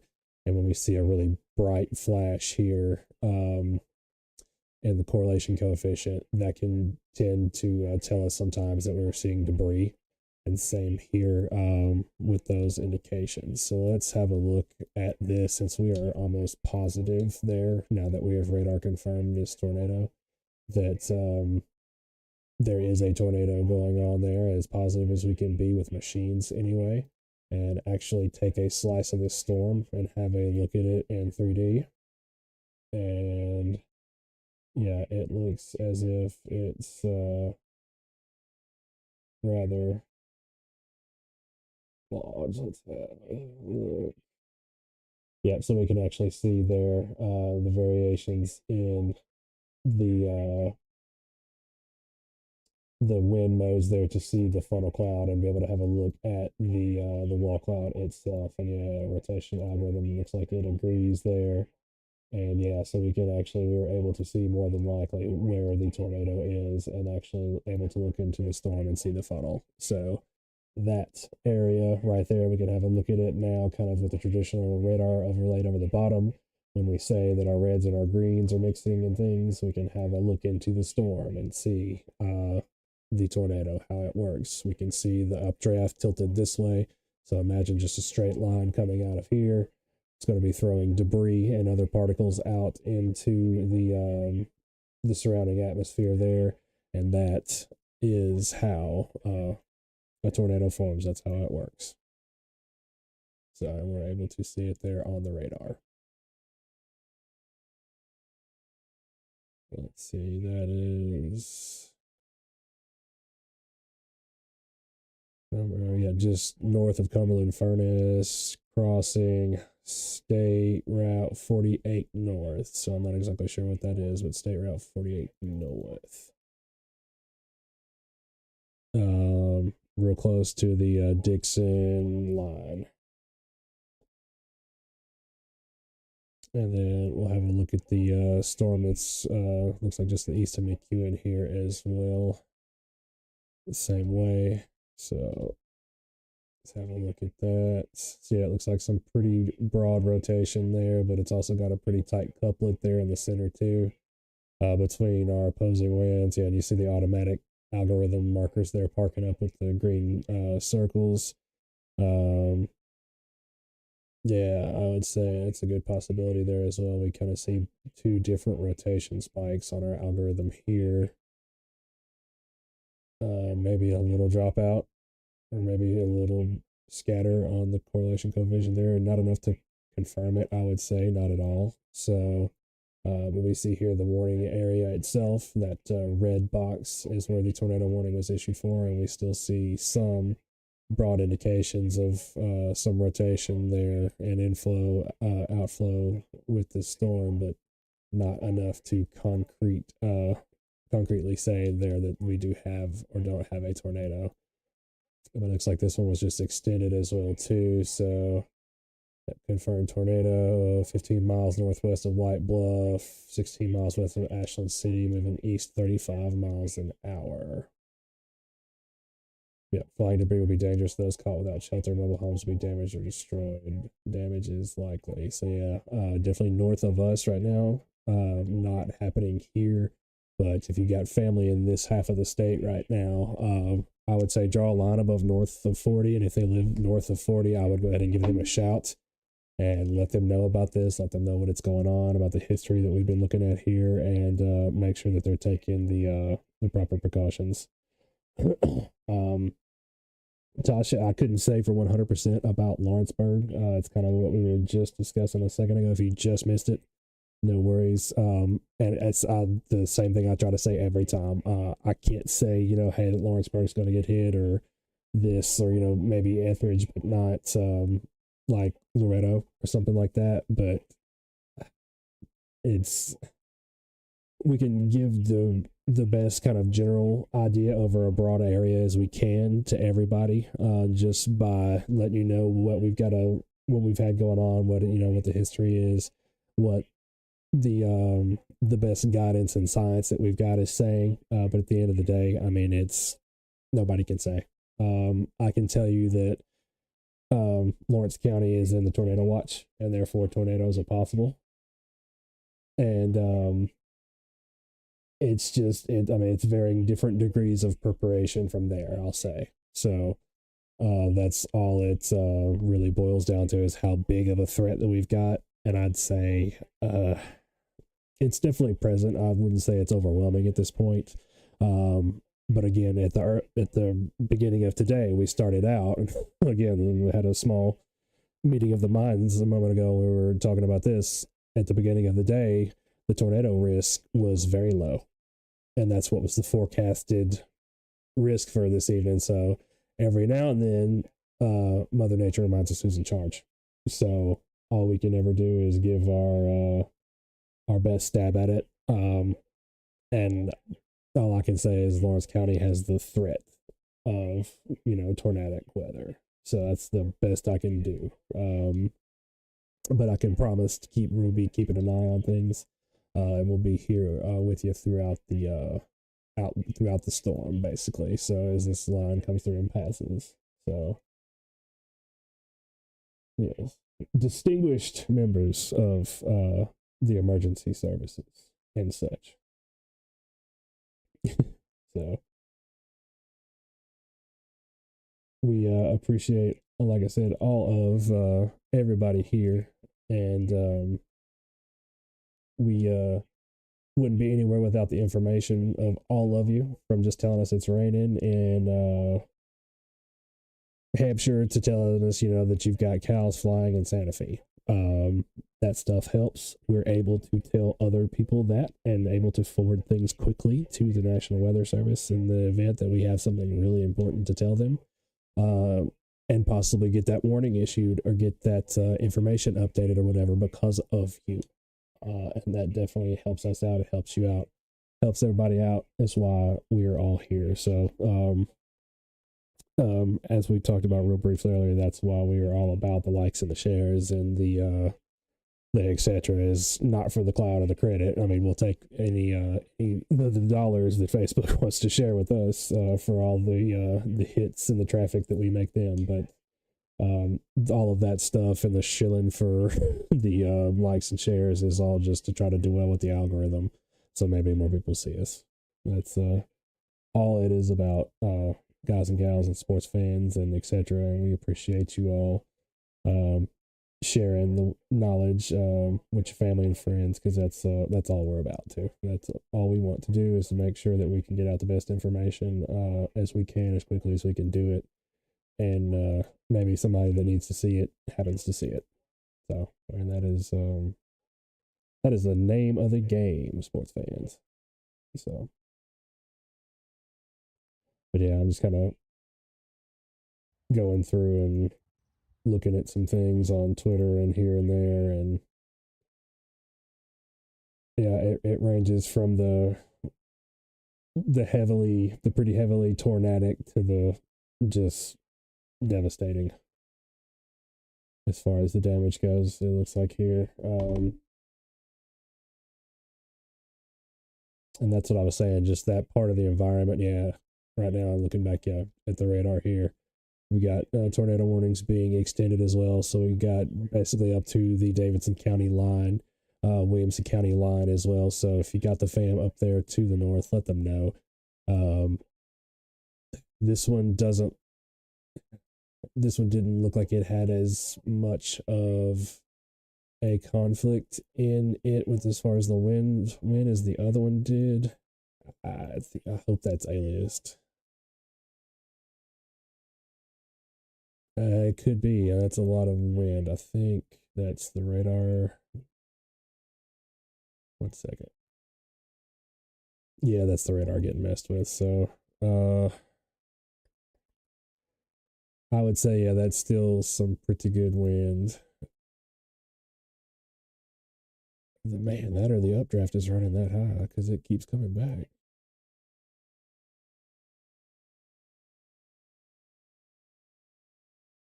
So yeah, and I hadn't got this put up here on the screen for you guys and gals, but the reason why I was looking is if it's erroneously showing radar returns, it's erroneously showing them going at 128 miles an hour or something. So that's why I was looking at that kind of hard because it's going away. So something tells me that's probably getting very, very, very high up into the updraft wind. So, and that's just some reflection or refraction, refraction or reflection, just as we call it in the storm nerdery business. But um, it definitely looks like there's still some pretty broad rotation and maybe some pretty point rotation too there at the center of the storm, but it's kind of getting hard to say for 100% sure. But it definitely some good storms. So if you've got family or anything like that that are up northwards of that I-40 line or so, like we were talking about just a little bit ago, I'll definitely give them a shout, let them know what's been going on.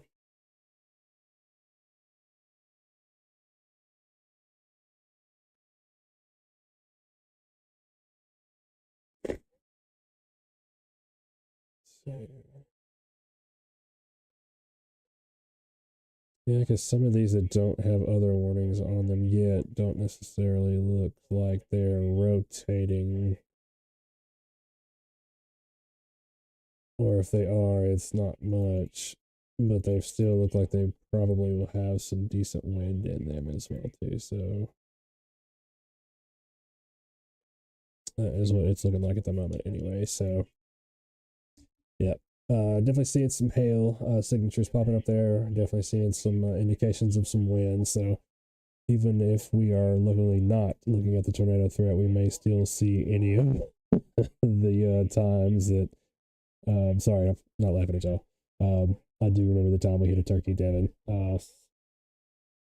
I've got a crashed hard drive around here somewhere with that dash cam video on it of us hitting the turkey in Santa Fe. God rest his poor little soul. um, but yeah, the even if we don't see any kind of tornadic weather, luckily, I think we will definitely be able to see any of the all of the other hazards. When we refer to all hazards day, what we mean rain, tornadoes, flooding, hail, wind, any of that stuff. So all of those are possible right now.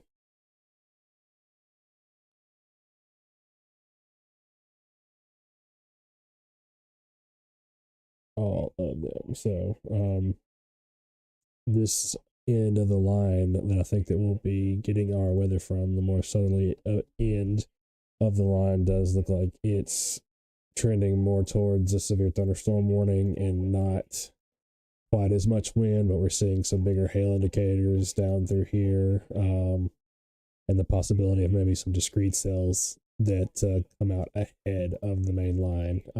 If any of these thunderstorms were to go from being discrete cells into supercells or anything like that, they would pose a greater risk than just the cells in the line, I believe. So definitely something we'll be watching right through here. We don't want to see a bunch of thunderstorm development through here and them all be able to stay off by themselves and become discrete. Let me move my other thing out the way here.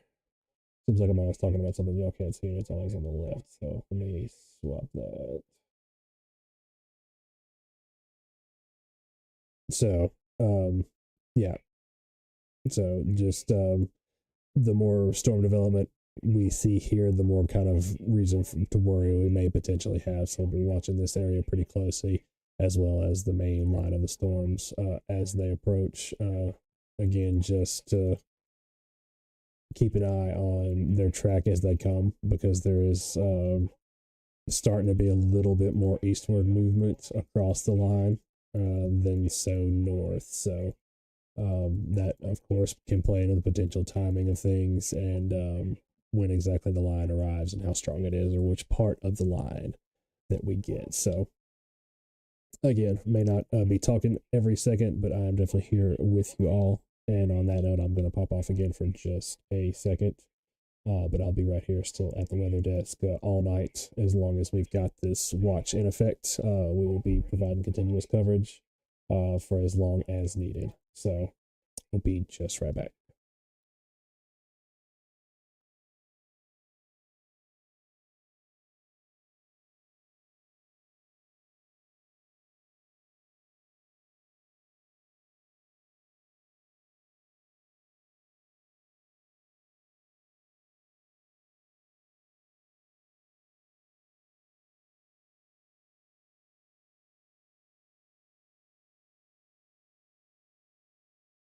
Also, and just as this is coming across the weather desk here, I want to let you know that the watch has been extended until 11 p.m. this evening. So I'm going to go in and update the crawler here on the bottom as we speak. But the watch is now been extended to 11, and I'll go ahead and I'll put that back up on the screen as well while we are at it. So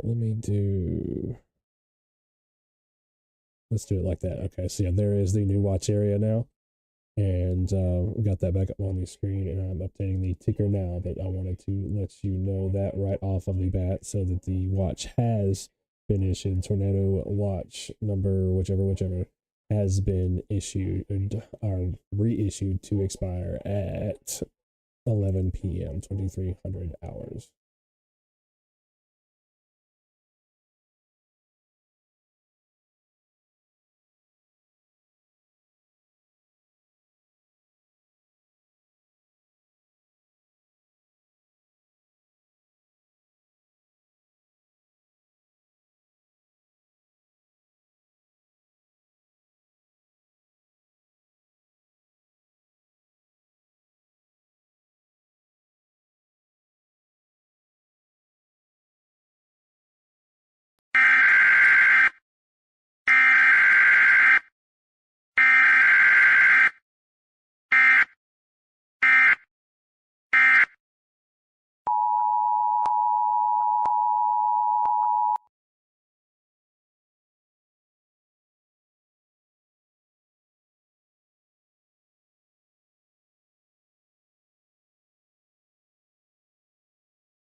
Here's a roar.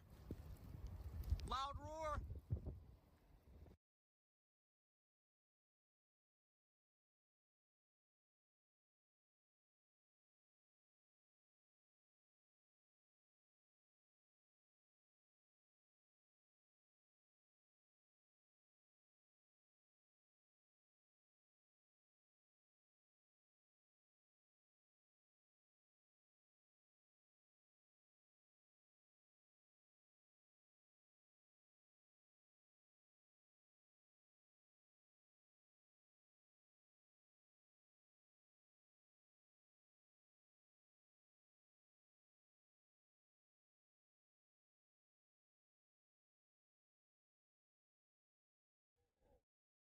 Yeah, and also y'all just throw in one more thing out there too. The watch may be for 11 right there, like just to the east of us and everything, but it's not gonna be that long here. I would not say at all, nowhere near it. So I did not quantify that earlier, and I wanted to throw that in there real quick.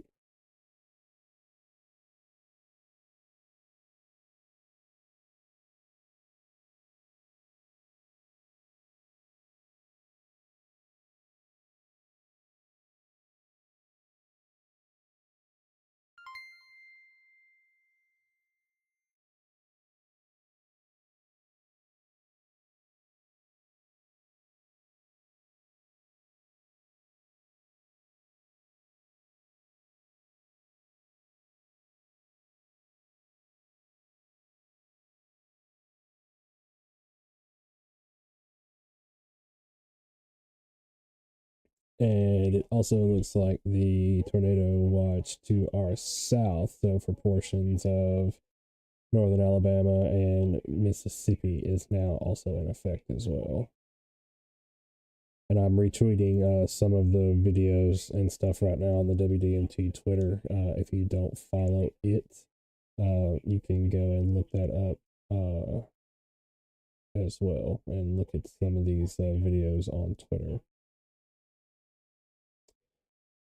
But yeah, so if you're just joining us or just getting here with us recently, we are in the midst of a bit of a severe weather outbreak slash tornado outbreak up to our north. Areas there where you see the red and purple, pink boxes are tornado warnings. We've seen a pretty good rash of severe weather through the area today, throughout this part of the latter half of the afternoon and getting into the evening.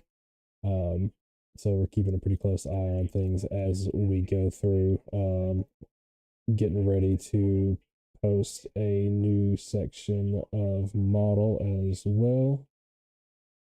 It's needed to run a couple of more frames, looks like right now, but I should be able to post it here in just a moment. Shows maybe not as strong of activity as earlier, but still some more of the heavier elements probably going through the south side of Columbia or the southern half of Murray County or so. Well, I can go ahead and we'll look at it like this.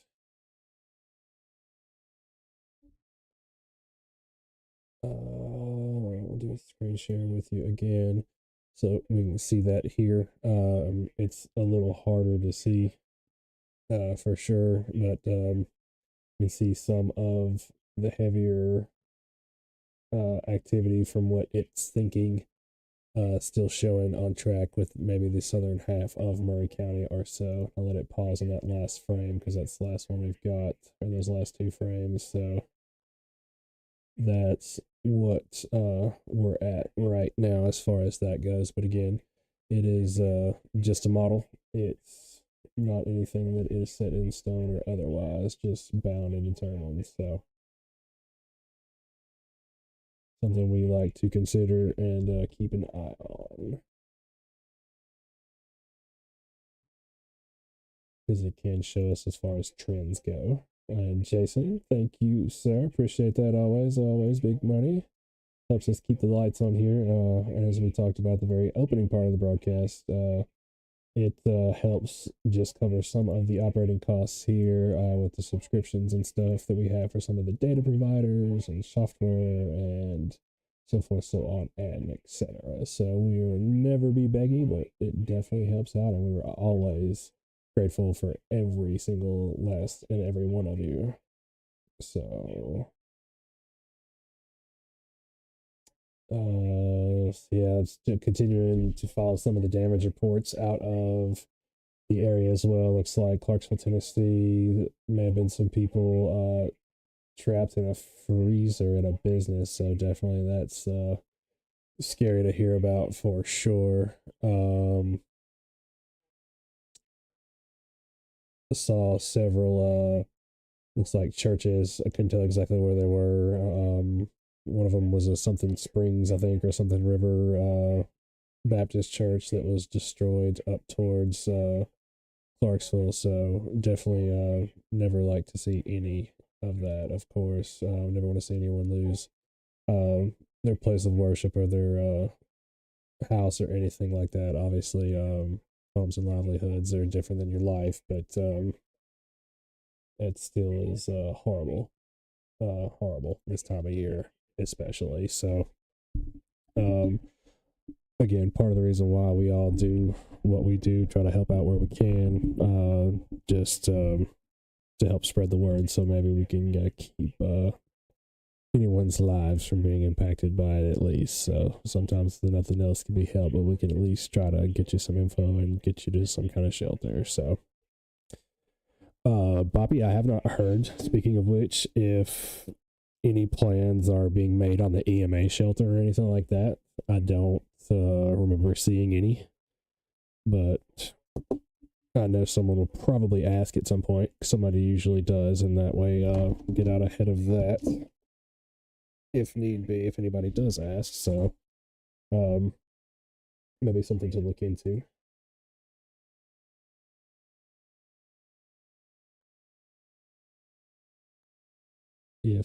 If nothing else, like I said, if you have no other safe shelter to go, it definitely can't hurt. But I'm not sure, like I said, if there are any plans being made in any of the local community centers or EMA or any other public places like that. Yeah, definitely devastating video. Looks like coming from Clarksville and around that area. Still do have that last tail end of the confirmed tornado warning. It looks like they're up to the north. That hasn't expired yet, but it looks a lot less severe than it did earlier. So, but again, we are expecting some severe weather across the area, the entire area, it sounds like, tonight. But it definitely looks like that so far it has been more severe, more widespread up to our north. So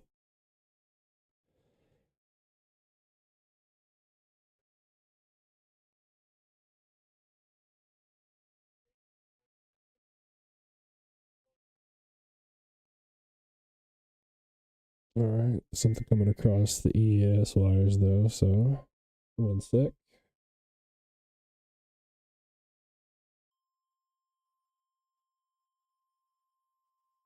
It's gonna be Williamson County. Yep. So Southern Dixon, Northwestern Williamson.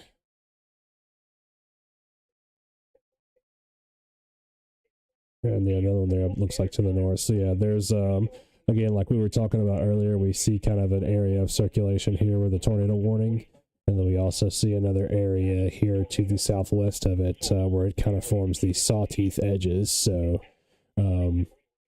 these lines like this, where they come in linear bands of storms, normally don't present all of that threat, all much of that threat. But it looks like today we've got an especially favorable environment for the development of these storms that also like to line up, but simultaneously like to rotate as well. So we'll have a look at that again here in our 4-panel. So we do see our rotation algorithm actually getting pretty strong with the storm that's just north there of White Bluff. It's got a pretty wide area of rotation. It also looks like a pretty compact set of couplets there where the winds meet. So, and yeah, it's actually showing a full bar there. So again, not here. This is in the edge of eastern Dixon County, crossing into it's like Davidson County. But both of those storms, the one of which that does cross into Williamson County to our north, uh, look like at least they've got some pretty decent wind within them, if not all in on rotation and possibly maybe producing some tornadoes there still. So, yeah, because that is a rather large drop. So that could possibly be a tornado still on the ground there, as much as it's pulling up this notched area here into the storm. That's definitely getting some pretty hellacious inflow. Looks like 80 miles an hour into the storm alone. So if that is correct, that's some pretty good inflow. I mean, there's some very large hail or possibly more debris being lifted aloft. So again, that's not here. That's between Ashland City and Charlotte, right there on the Dixon County line. But it just illustrates how unstable the atmosphere is here locally in this part of Middle Tennessee. And again, just why we're still continuing to keep an eye on it in general right now.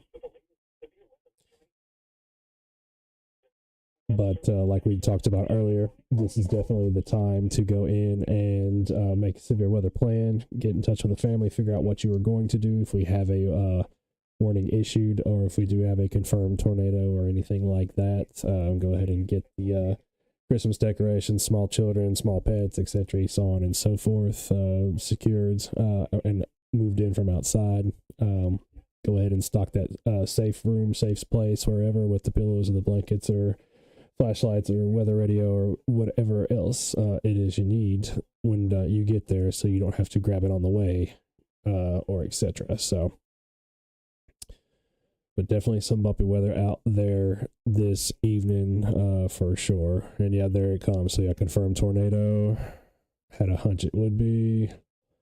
Yep, confirmed large and extremely dangerous tornado. So yeah, that is what we don't want to see. And it looks as if the projected track is across Nashville metro area proper. So again, if you're just joining us, this is kind of a bit what we're dealing with. So large confirmed tornado on the ground just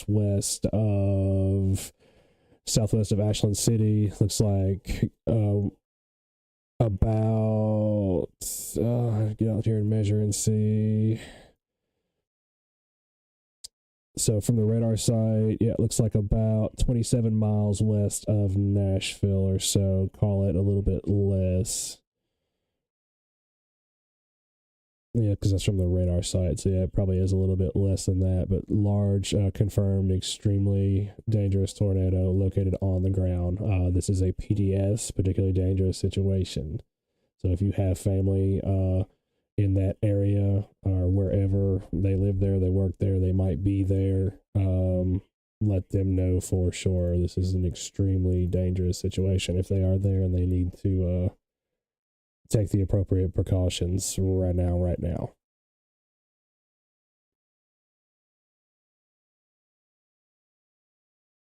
Because that is giving us a really large tornado return. I didn't want to say that a second ago because I wanted to be wrong, but that one, yeah, was giving us a very large correlation coefficient drop there, and I'll get back into that in just a second. While there is not anything going on right now in Columbia, as we see, things are pretty clear. Obviously, down here, our first and foremost, because we are the weather down in MuleTown, but I wanted to look at this as well because this, yeah, that is as high as it gets on our rotation algorithm there. So let's go in and have a look at this in 3D and kind of see if we can see another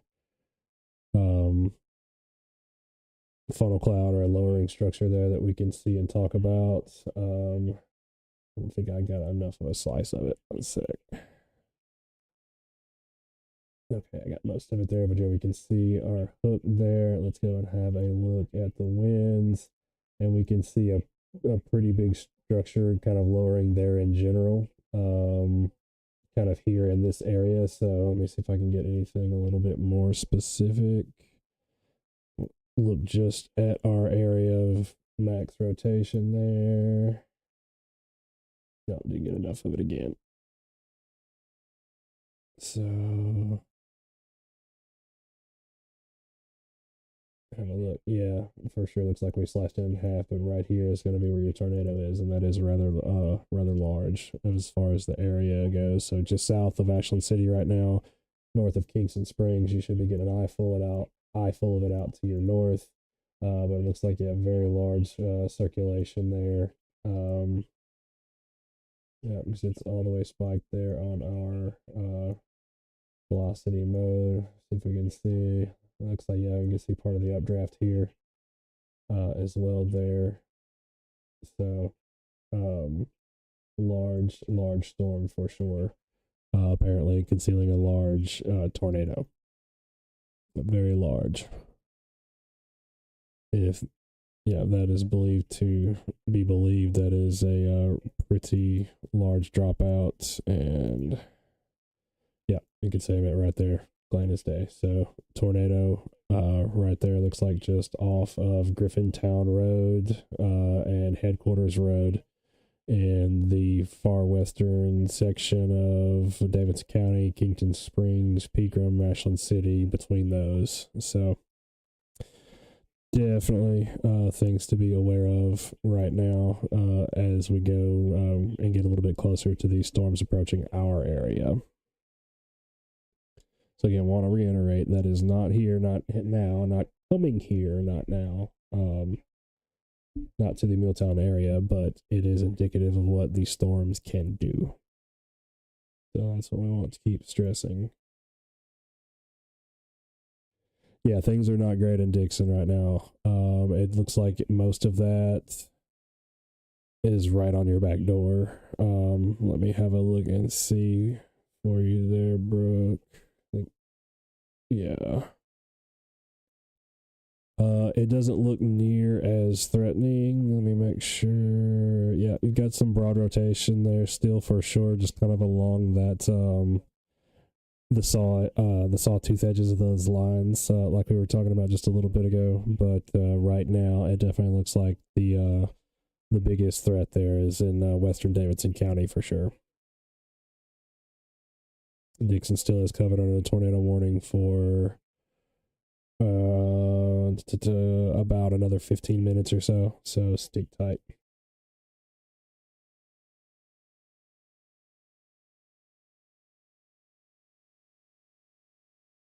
Well, hold on.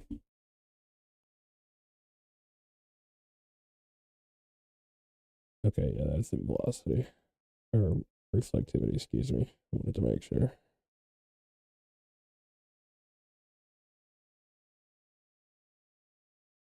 Yeah, there's still some broad rotation for sure, but it's not on that same level as we were just talking about a second ago.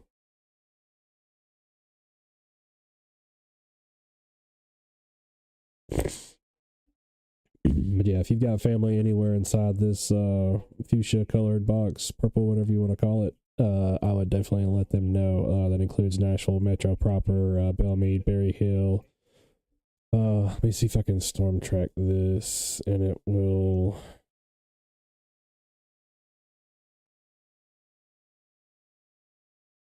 Yeah.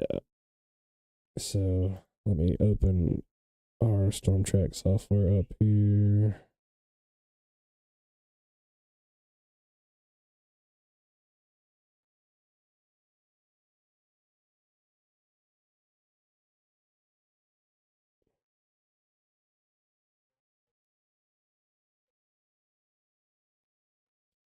So yeah, oops. Hold on. Swapped on me.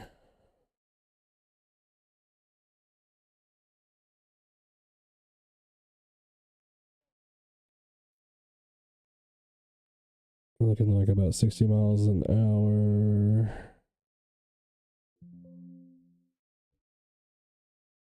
Come on, why is it not showing up?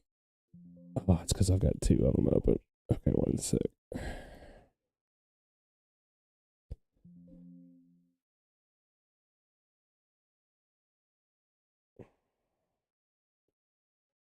Come on, meow.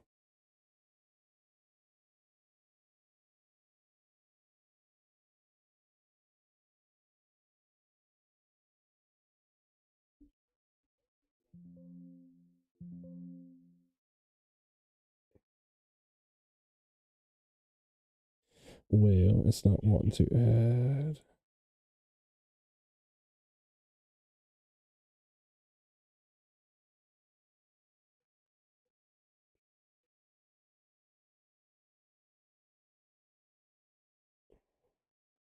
Yeah, that's not wanting to work correctly. So apologies there, folks. Let me try to restart that.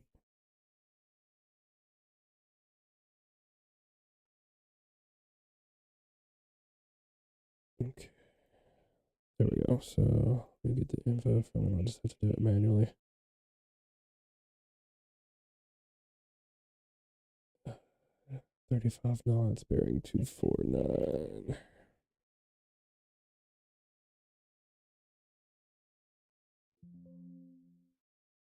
Oh, come on.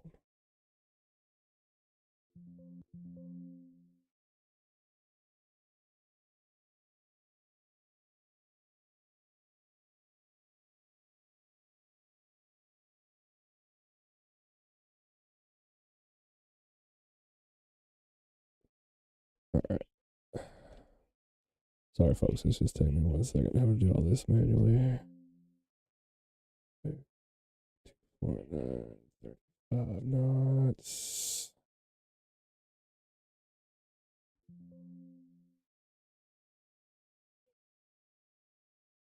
All right.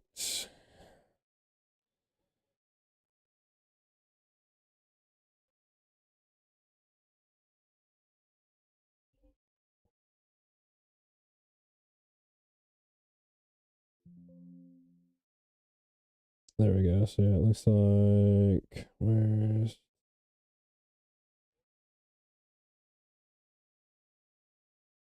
I'll take the weather service by about 4:56. So within the next 30 minutes.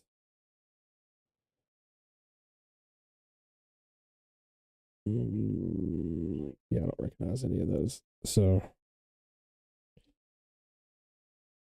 that pretty much anywhere in that box, like I said, is good enough. If you've got family or anybody else in there, to let them know for sure that they need to be somewhere safe.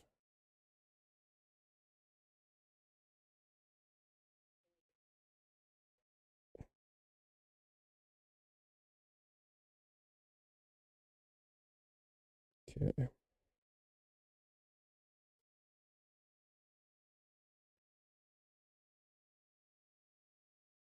Zoom back out a little bit there so you can still see our watch area. So again, everybody in the yellow going to be under a severe thunderstorm watch. The latest one there was till 11, but I'm pretty sure it'll get canceled before then, so it should be expired. I'm assuming ours once it rolls through here. So wouldn't say the whole afternoon, evening is a wash or whatever.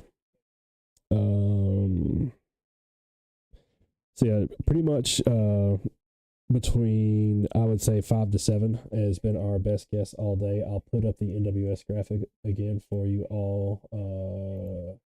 Here we go. So there's the NWS graphic from earlier. So anywhere from 4 to 9 p.m. We've narrowed it down since then to probably most likely between about like 6 and 7 p.m. or so. But just to be safe, 5 to 7, just in case it is moving a little bit faster.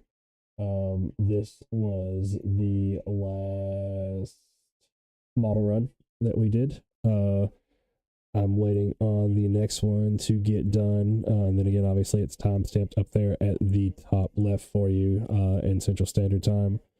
It looks like that one is almost done.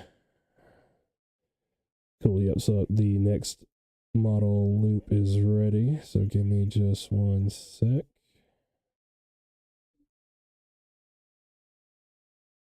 And I've got enough to run it from now through when it should clear. So it's going to run a little slower. So just forgive me there. But you get a better idea of where it's going to be, how intense it's going to be, and what time specifically. So.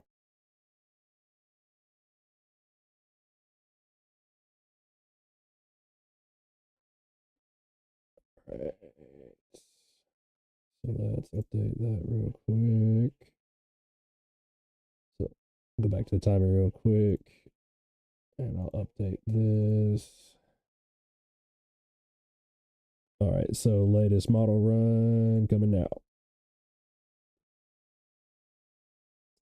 At 4 p.m., 5 p.m., 6 p.m., so basically the western edge of Murray, and then clearing between then and 7 p.m., 8 p.m. for sure. So I'll let that run a couple of times real quick there and get an idea. That's midnight there. And possibly maybe a small little band of shower coming in maybe about 2 a.m., 3 a.m.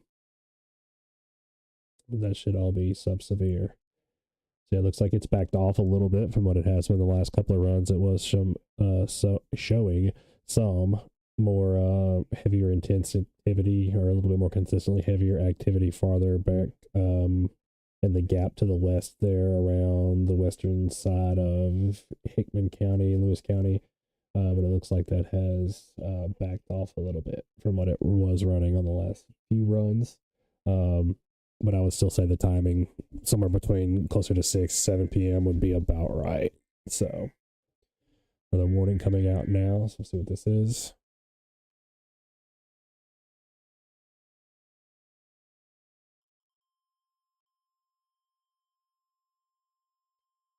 The National Weather Service in Nashville has issued a severe thunderstorm warning for western Lewis County in Middle Tennessee. All right, severe thunderstorm warning, Western Lewis, Wayne, Perry, Humphrey, Hickman. I should update here in just a second.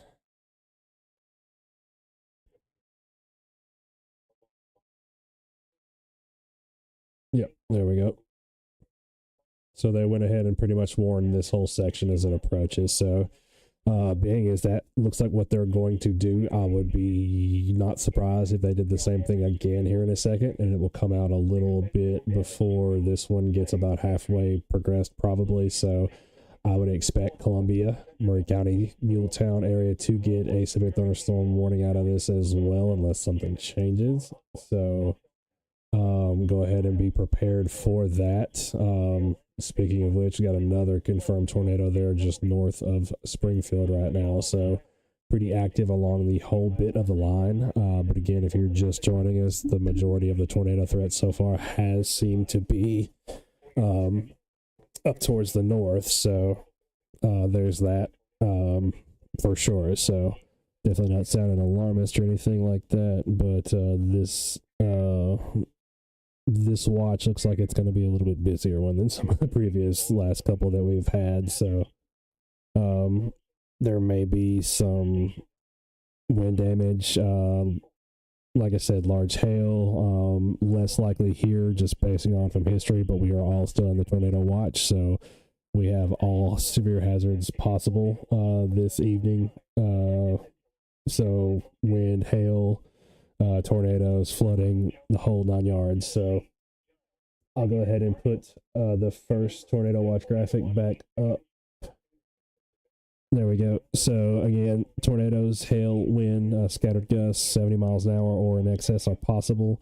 An isolated hail, quarter size possible. We've seen some reports back towards West Tennessee of inch plus diameter hail, almost 2-inch diameter hail. So I mean that's around just a little bit smaller than a tennis ball. So that's pretty big hail, and that moving at 70 miles an hour will definitely mess up your day, your windshield, your deductibles, your everything. So keep an eye on that. If we do get any of those warnings issued for Murray, we will let you know wherever else you are listening to around us. We cover, as you can tell, most all the surrounding counties that touch Murray County. So back out there a little bit, you can kind of see a good several counties around the radius that we cover as well. So try to be as specific as we can, as much as we can. Some things obviously in weather are done at a more broad stroke of the brush or whatever, I guess, but we try to be specific as we can, but assume that if we mean, it's severe thunderstorm warning for northern Murray County. If you live in Santa Fe, you're included. So it just assumed that we were talking about you if you are not sure and are on the side of the caution and take shelter anyway. But just sometimes and most of the time during things such as this, we're not always as free to be as specific as we want to be just because we're busy. So I'll try to make sure I go in and look at all of the different areas and that we're talking about, just that may be impacted or that we have on screen at any given moment. So, but here in a moment, it may get a little bit busy, and I will apologize in advance just if I'm not as specific.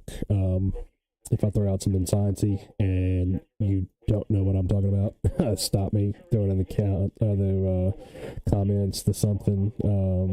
The people that have been here a long time that kind of know their stuff will help you out as well too. And I'll try to stop and catch them as much as I can. But just as I was saying throughout the broadcast, I'm doing a lot of different things right now.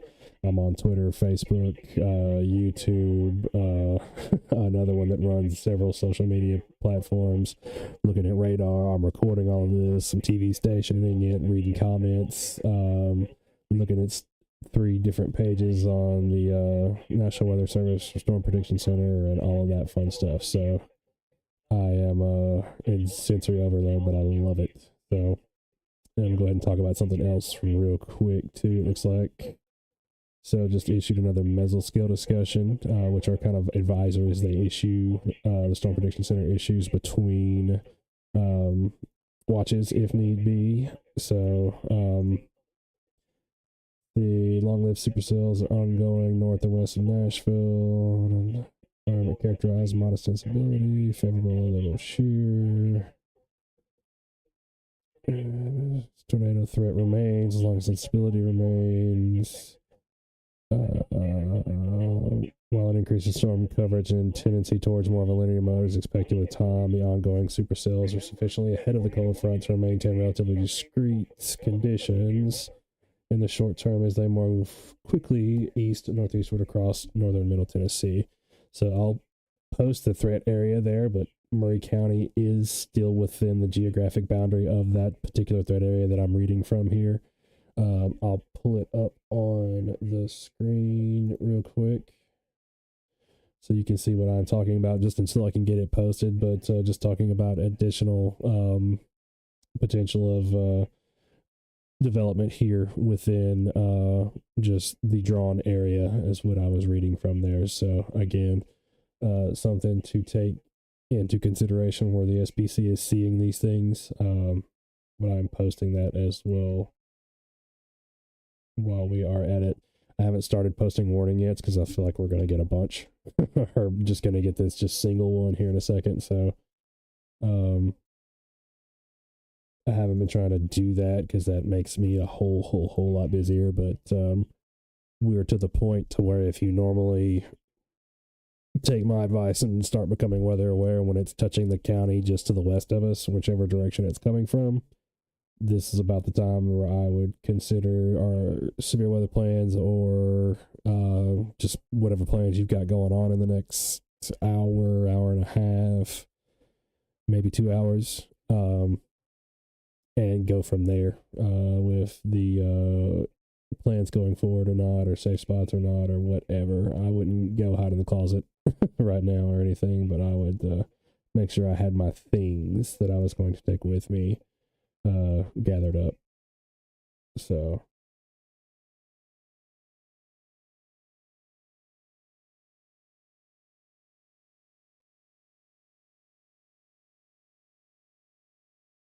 yeah, speaking of which, let's have a look at Nashville again just real quick. It's still looking like it's got the rotation to it, but I don't see a tornado debris signature on this one anymore, so that is definitely good news as far as that goes. They're still under that warning. Look at canceled for Cheatham, but yeah, it still remains in effect for Davidson right now, so still could have some issues, but it looks like it may just go to the north of Nashville, so that is definitely good news there. for sure.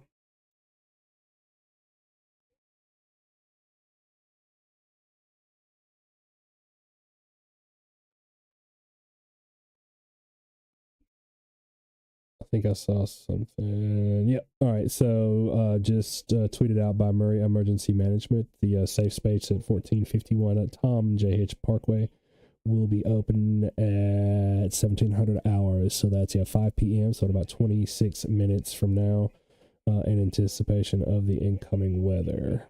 We do expect to see that open. So retweeting that out now.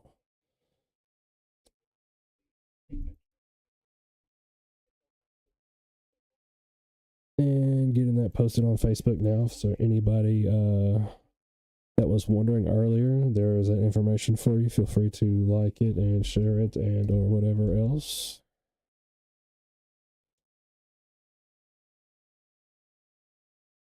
It is up.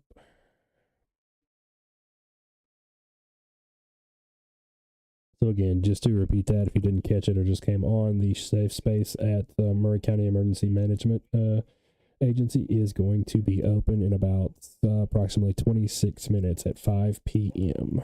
local time.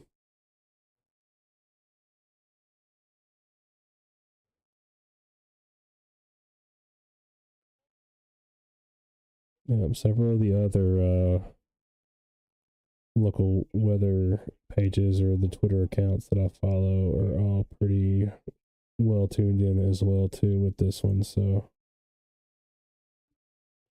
especially with what's going on up north, but down here as well, it's definitely got some potential to bring some severe thunderstorms at the very least. So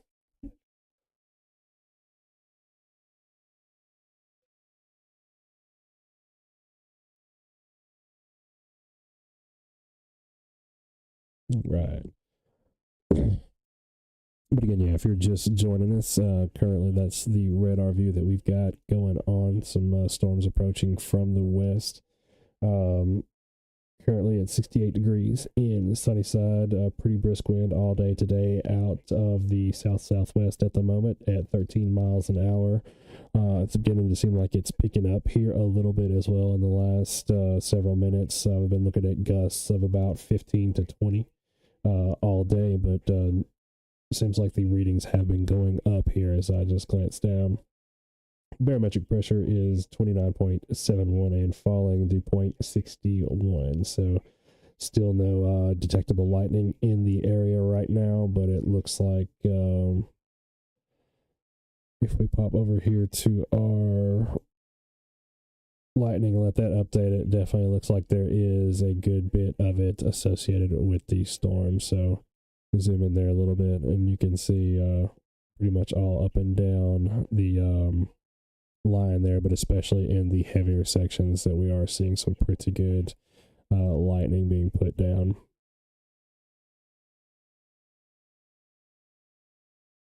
Let's see if our other one will update. It doesn't look like it is updating.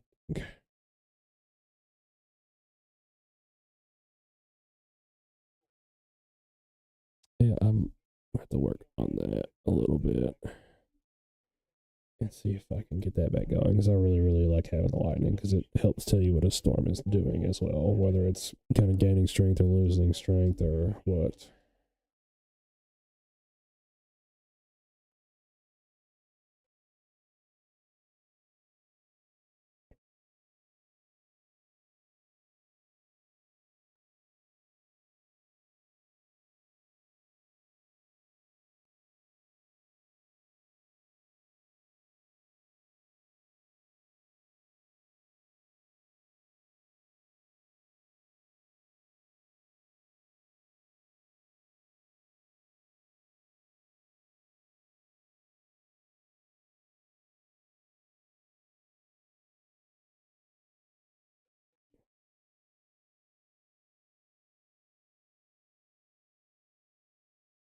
Yeah, it's still just not updating. I'm making it update kind of on my end, but it's not pulling up anything from this host.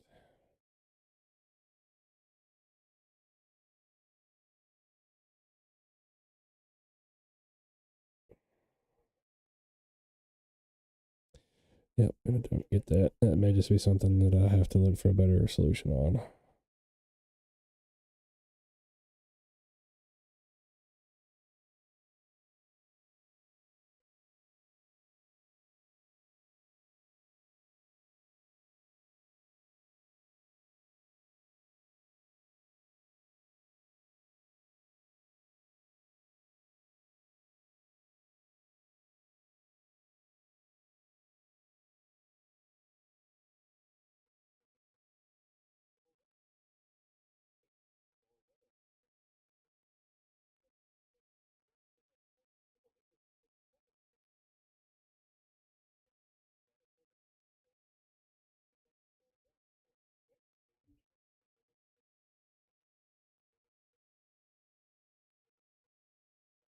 Yeah, I don't know why that just beats me. So, lightning is an issue, but I've got one that partially works. It just doesn't update near as fast, but it's more than updating, none at all. So, for now, that will work. But if you're just joining us, looking at the storms approaching probably around the 6 p.m. hour, I'd say between 6 p.m. 7 p.m. somewhere in that neighborhood is what it looks like right now. Some we may be able to see some rain out ahead of these because as we see some of these pop up storms bubbling into the area now, we may see some as early as 5 in the next 30 minutes or less. But I would say the majority of the main line should be coming through closer to 6 p.m. That's what I would say. So 5 to 7 should just kind of bracket everything up nicely. But that should be when it looks like the main part to be here, I would say. So, and again, that being the case, I'm going to pop back off camera for just a moment and work on some other things. So, again, I am right here with you still. I'm sitting at the weather desk. I am just going to be on and off audio for this last little bit. And then as these storms approach, it'll be live wall to wall. So, as long as the watch is in effect, we'll keep on with our normal tradition of staying with coverage, keeping the radar feed up and keeping the commentary going, as long as need be, as long as the watch is in effect. So I think they should start trimming it off once this main part comes through. I don't think though we should really see anything as far as like any more severe storms.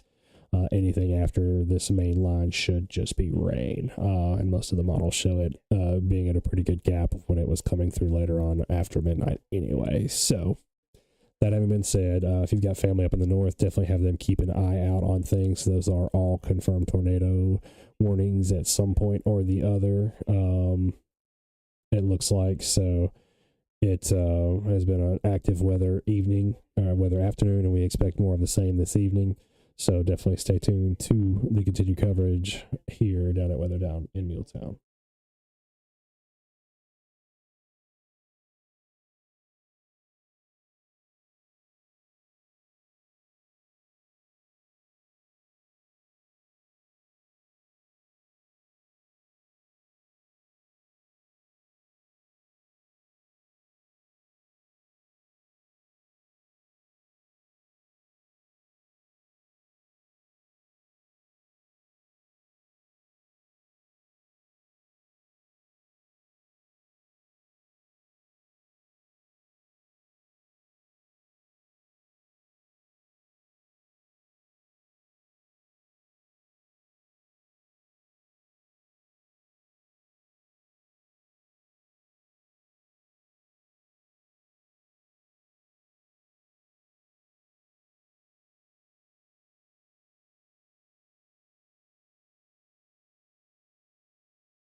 All right, folks, and that is one of the things that I hope that we would not see this evening. So once the pink or the purple box has a black stripe through the middle of it as well too, that means that it is a tornado emergency. Large and destructive tornadoes located over Hendersonville 452. So yeah, just a couple of minutes ago. So it's so close to the radar site here that it doesn't even we can't look at it well enough to see where it's at. But yeah, there's a very, very large tornado right there, just northeast of Hendersonville. So anybody there in Gallatin, anywhere in this box, let them know to get somewhere substantial. Regular cover may not help too much with this. Give them to get like underground or somewhere substantial.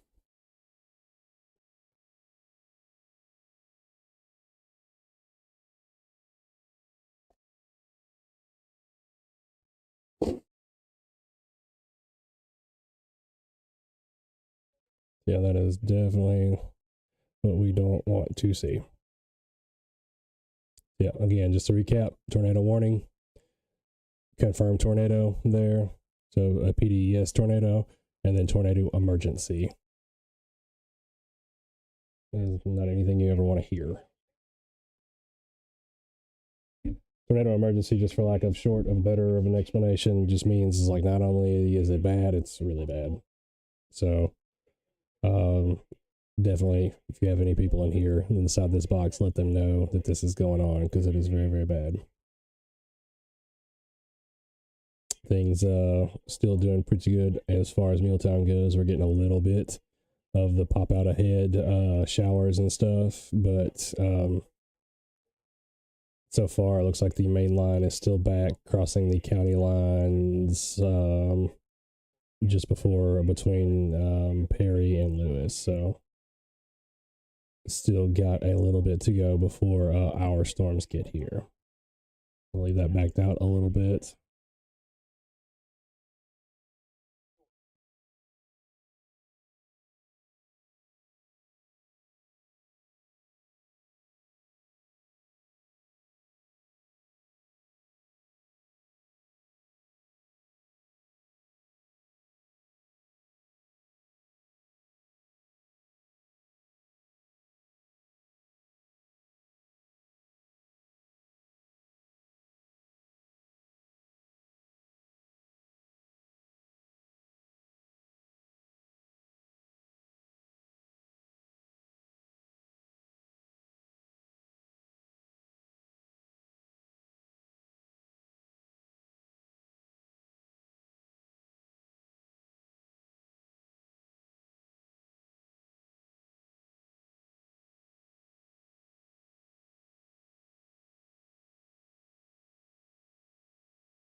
Yeah, y'all, if you have any family in Gallatin, this looks like it is coming straight for them. So definitely let them know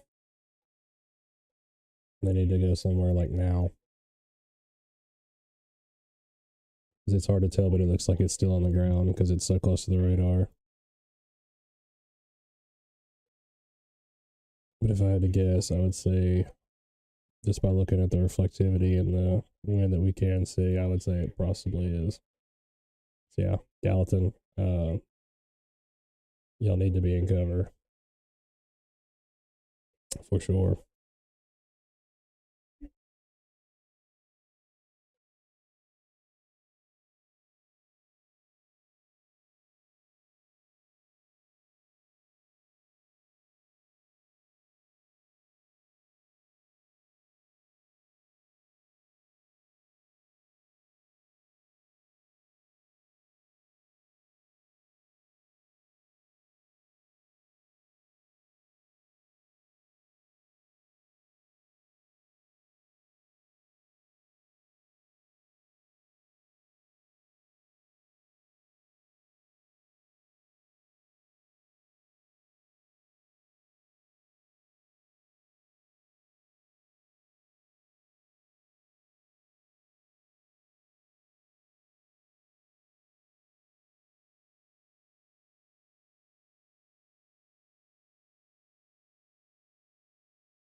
And yeah, so just looking at some of the comments, guys and gals, yeah, I mean, so I would definitely be concerned anywhere in the mid state right now as far as severe weather goes, because the entire mid state is under a tornado watch.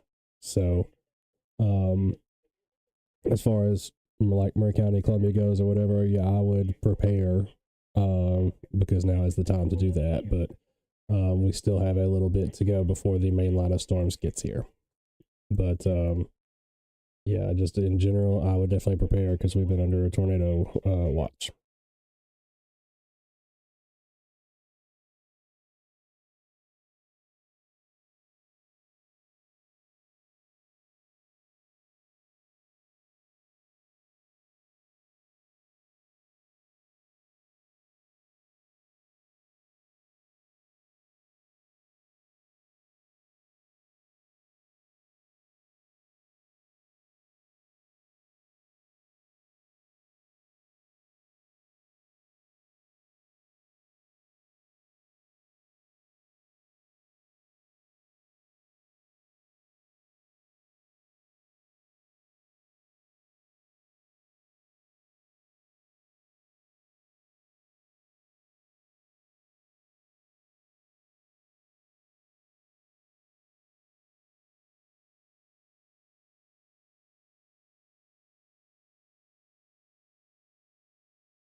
Yeah, guys, I'm here. I'm with you. I'm just muted myself at the moment.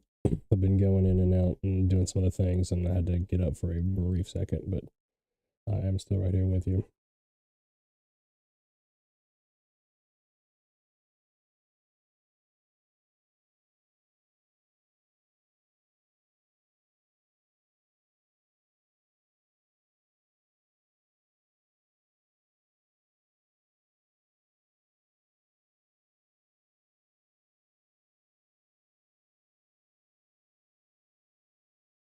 Yeah, and that's my fault too, Carmen. Normally I try to put my little graphic up there, and I did not this time.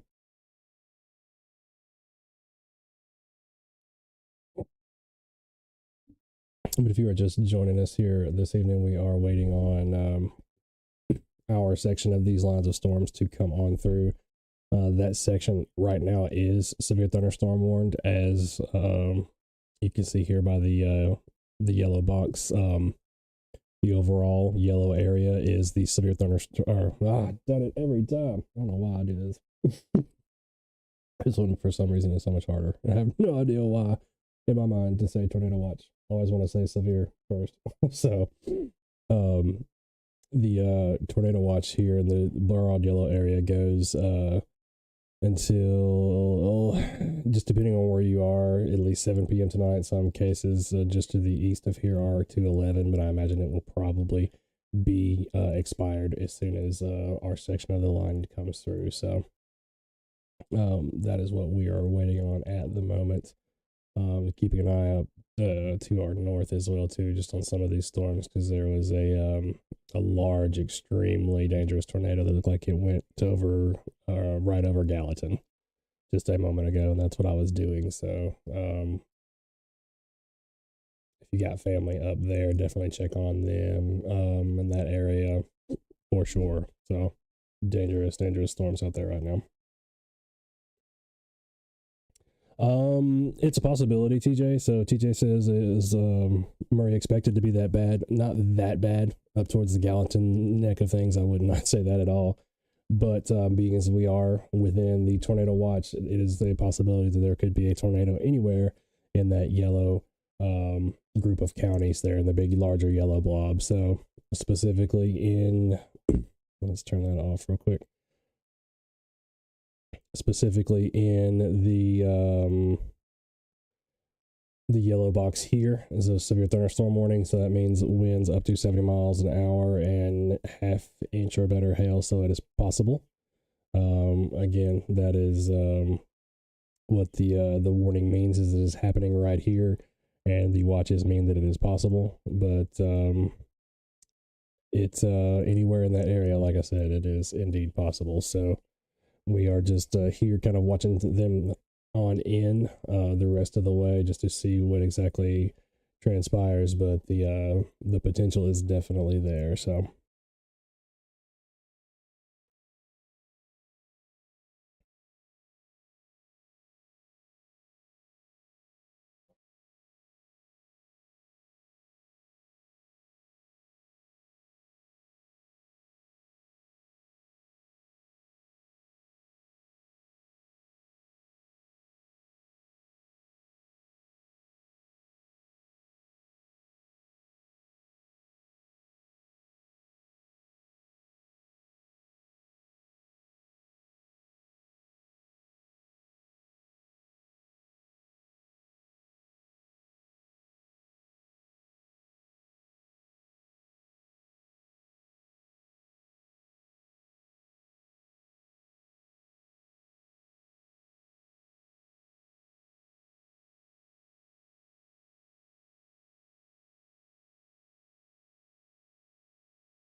Right. So sounds like another warning coming up here. See what it's for.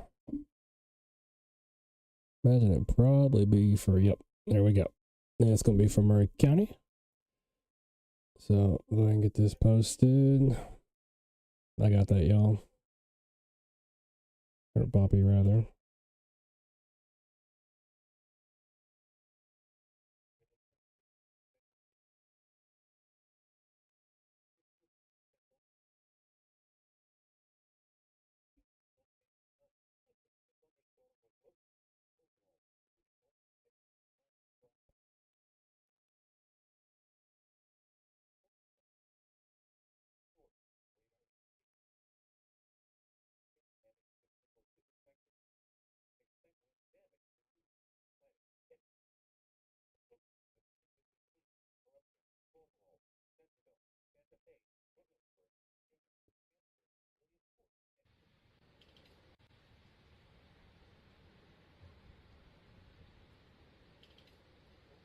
Oh shit. Oh my god.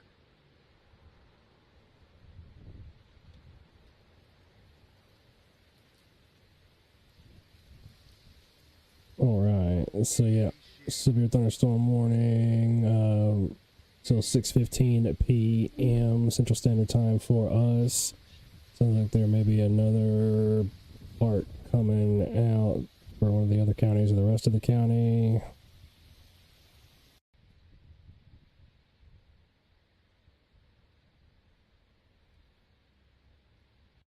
Yep, Wayne County, so it's going to be that section of it. So it sounds like they may just do individual sections now and not this whole entire line.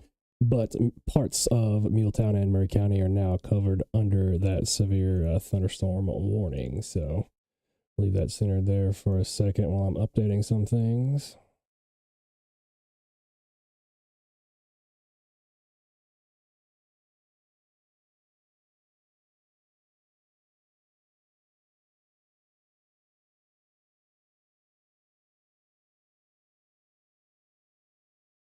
Yeah, all over Twitter right now, there are crazy videos. Apparently, I don't know if it hit a gas storage facility or something like that, but something near Nashville where it crossed 65. This last one hit something that exploded, and the tornado sucked up all the fire and then smoke and explosion, and it looks like something straight out of a Hollywood movie.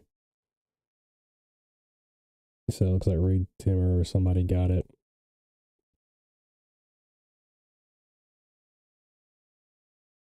Springfield, the one up there near there, was huge. Looking at a video of it right now from a golf course. So, yeah, that's crazy. Very large tornadoes out there today.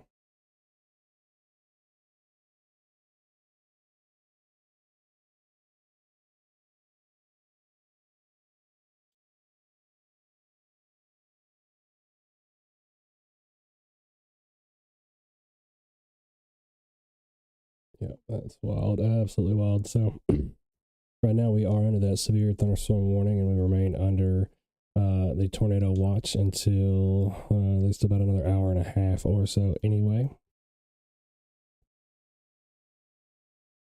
But if you're anywhere within that yellow box right there, that is the severe thunderstorm warning area. So I want to go ahead and make sure that you are making those severe weather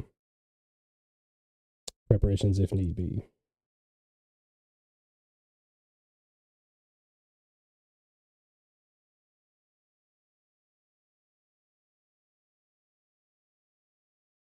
Yeah, and I normally in events like this, for everybody who is new, I'll usually pop in and out as it goes. Normally, I just don't do that bouts of that long without having a little graphic up that says no audio or be right back or something like that. But I was literally just kind of sitting here with my finger on the mute button the whole time, just looking at some other parts of the storm. But everybody that is just joining us, welcome. And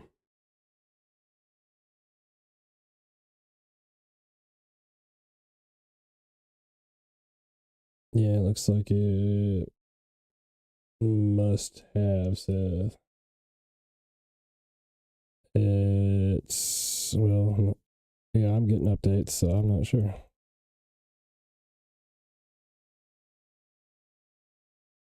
Yeah, I'm still getting updates. I've got it set to where if one of them goes down, it will usually give me a status real quick on it, and say if it's down. But yeah, best I can tell, OHX is still up. Now they may have taken a side swipe from the tornado because that came really close to them. Let me double check, but I'm like almost positive.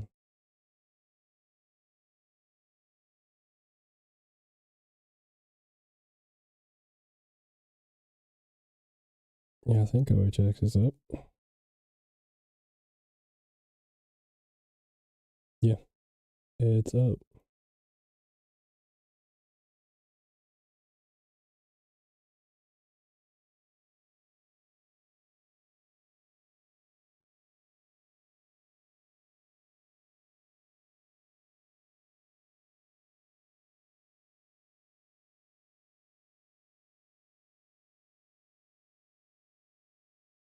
Yep, I'm getting updates here. OHX is good. I just queried it, so.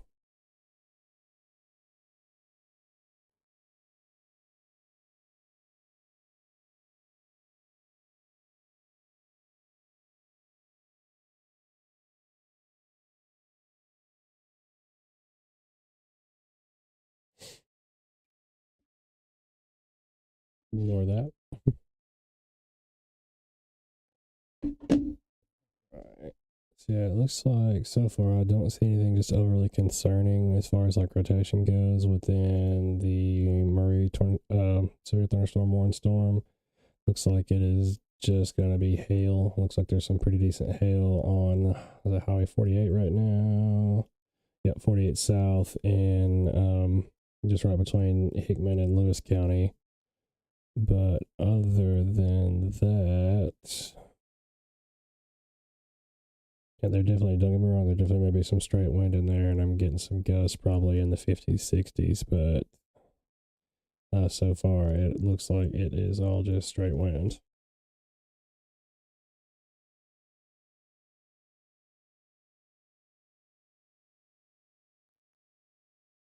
Yeah, I mean, it might be.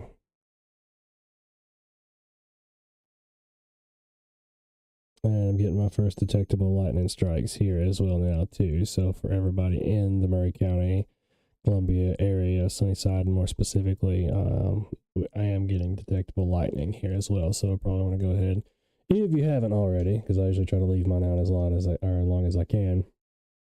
Go ahead and get the doggos or whoever else inside right now, unless you have the type that are just terrified of it. So go ahead and get them in before then, obviously.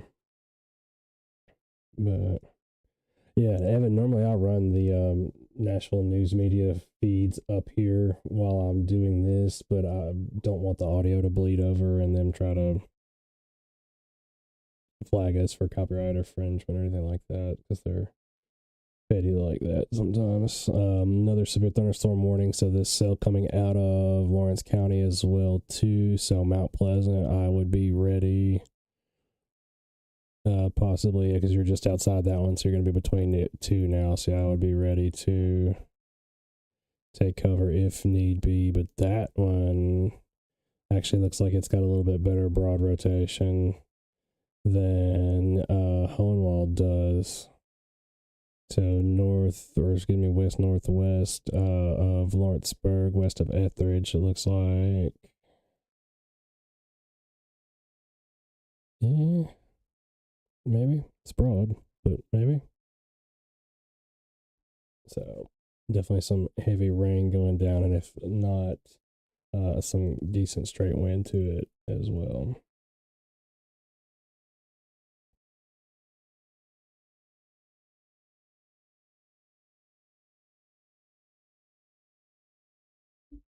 I think if I do this, it will not. It's not even gonna let me because I'm running my other YouTube account.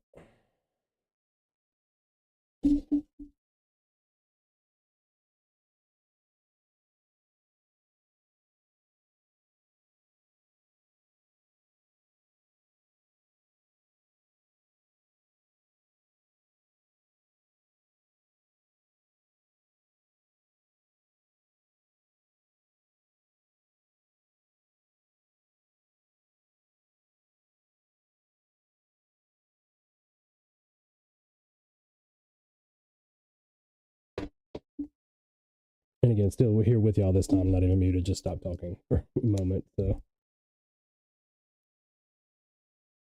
I feel the need to plug myself into this, some of the Nashville media.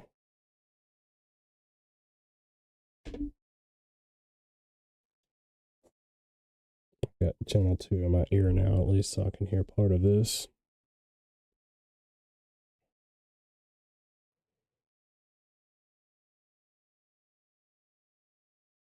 So it looks like Hornwall are getting a good storm for sure. If you're seeing anything crazy out the window, let us know. If you can safely take us a picture of something cool, definitely do that as well without putting yourself at risk, please. Captain's orders, do not do that.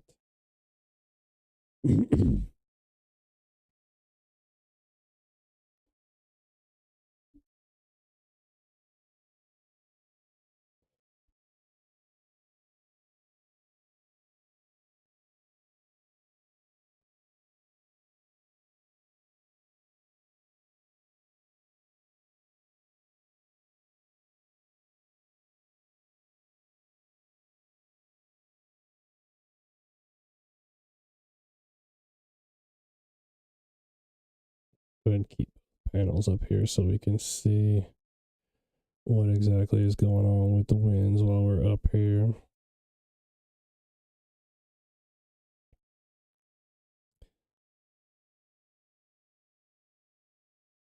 And again, that Lawrence County severe thunderstorm goes until 6 p.m., so about another 20 minutes there as well.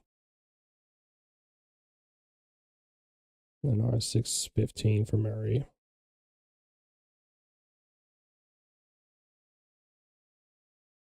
All right, this time I am going to put up my little marker because I actually want to go outside and have a look, as the old heads of you will know. I still have to do, just being a field guy, not a desk guy. I will be right back. Got to go put eyes on this thing.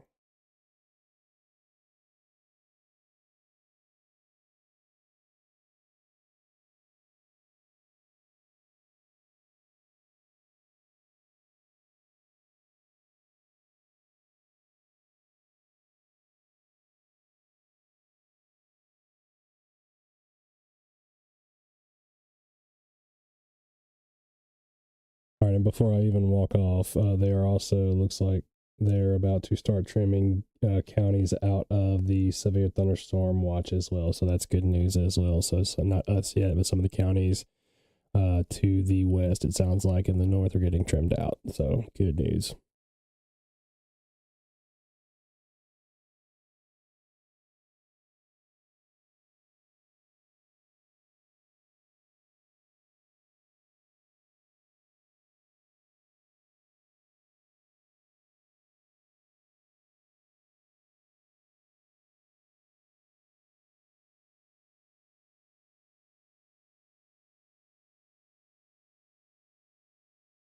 All right, so NWS is watching the Lawrenceburg cell down here for some rotation as well too, and it does look like it is trying to pick up a little bit of more rotation to it as me, just to the west of Etheridge right now. So shape of the cell hasn't changed yet, but it does look like it is trying to pick up.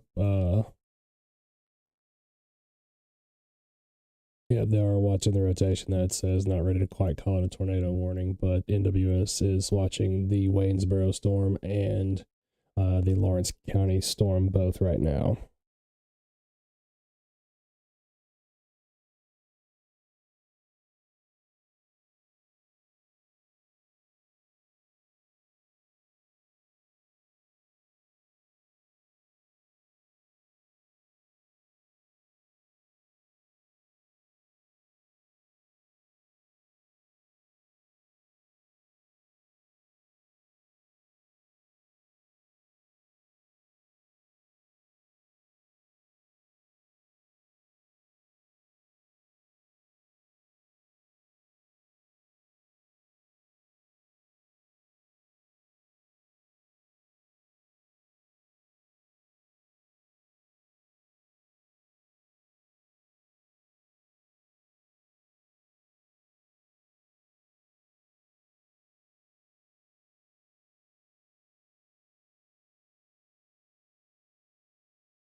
So yeah, still kind of studying these storms. Getting questions like, how's it looking for Columbia? That's one of the reasons why we're kind of looking at this a little bit harder, not saying anything right now.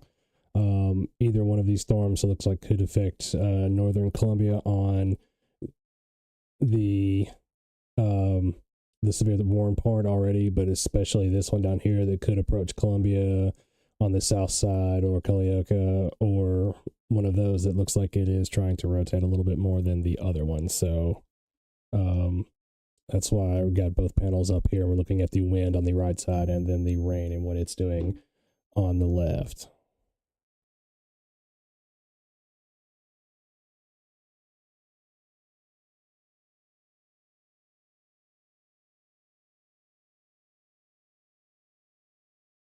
So yeah, if you're right in between all of these, or anywhere in between or right near it, go ahead and treat it that it's for you as well too, because these are moving they're not moving especially quick, but it looks like they're trying to pulse up and down kind of quickly. So it could be right on your back step in just a moment. So definitely go ahead and treat it as if you're close enough to this, or you're in the middle of them. Go ahead and just assume that is for you as well too.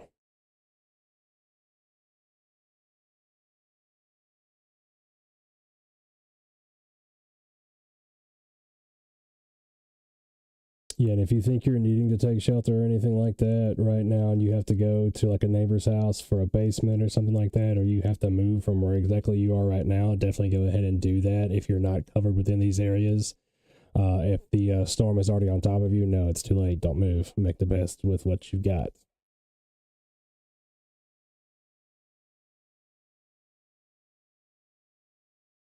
So yeah, definitely if you're almost in these areas or close, go ahead and make that decision. But if you're already there, you can already hear the thunder and the lightning, and the rain is already coming.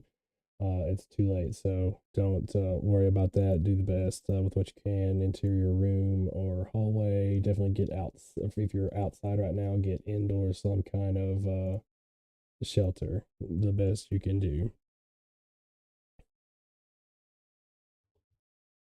So keeping a close eye on these, but like I said, the storm in Lawrenceburg down here does look like it is at least developing some semi-rotation, and then we've got the storm line approaching, or the cell with the severe thunderstorm warning on it, that's additional up here to the north, approaching the Murray County line right now as we speak. So Santa Fe, it's pretty much already there. Williamsport, it should be there in just a second. So Columbia, go ahead and get ready for this. It's coming through. I mean, it really doesn't matter if you're on this side of the line towards like Hatcher Lane, Trotwood Avenue, James Campbell, or if you're on closer to the bottom side of this line, like on the other side of Hatcher Lane, because that's about the split right there. So it doesn't necessarily matter where you are in, Columbia. If you're close enough to this line, it's close enough, and go ahead and make the preparations and take shelter if that's what you need to do, and go ahead and do that now.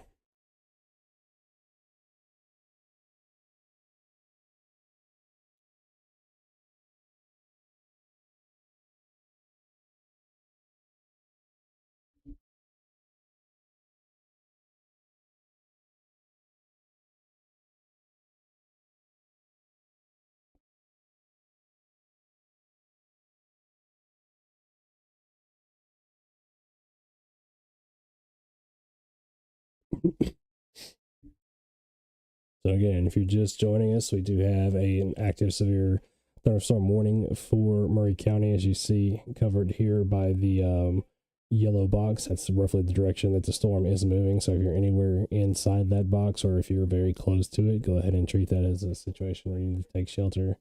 Be very aware of what's going on.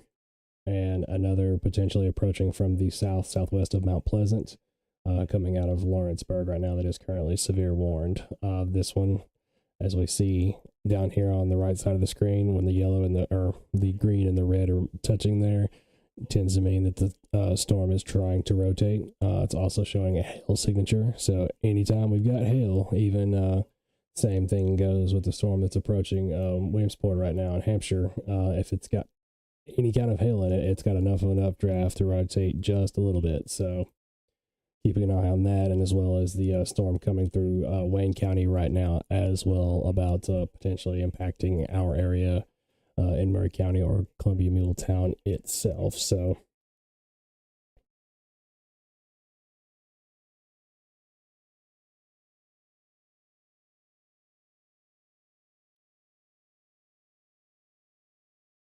yeah, so Spring Hill, Neapolis, it's not to you yet. Santa Fe, pretty heavy rain. There we go. See how we see some of those other counties falling off now from the watch. Santa Fe, yeah, it's pretty much getting stronger as it goes right now. The wind should just about be on top of you. If you're going to be seeing it, it should be there soon if it's not already.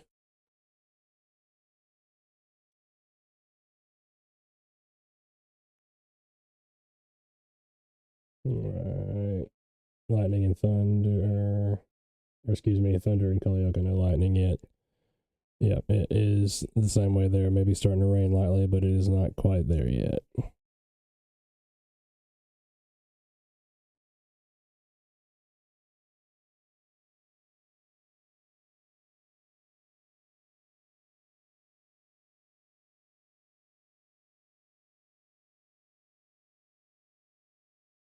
Yeah, so still keeping a close eye on those few storms there.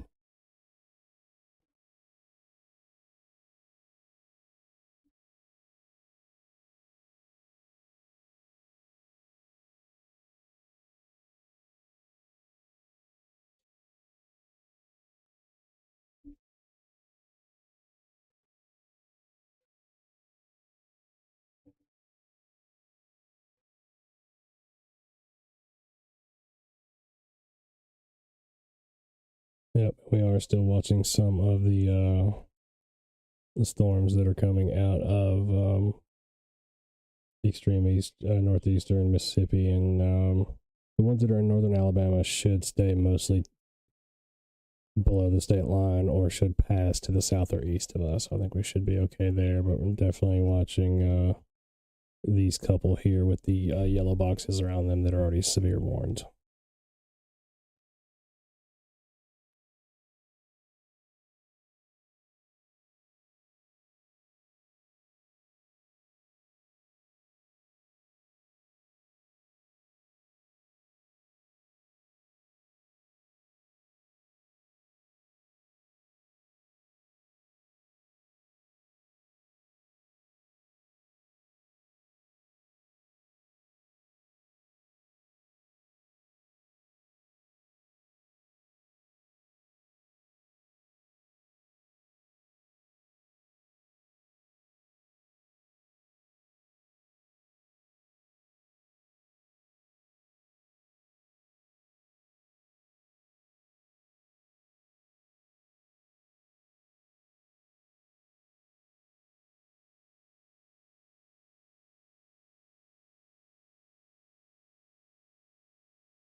All right, it's looking like that NWS may not extend this severe thunderstorm warning here to the southwest of Mount Pleasant, and also it looks like they trimmed back. Yeah, it looks like they trimmed back the one that was for Murray itself, so that is a good sign. Maybe the storms are weakening, or they're not planning on reissuing the one for the northern Giles County or Lawrence County, excuse me, northern Lawrence County.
It looks like we may be seeing some hail indication as well, too, out towards like Duck River around, was it Greenfield Bend Road, Morrow Road, around there, Allen Harlan Road, Southport Ridge, Southport Ridge Road. So maybe some hail popping up that way, just to the north of Hampshire there right now. Definitely some heavy rain, possibly some hail as well.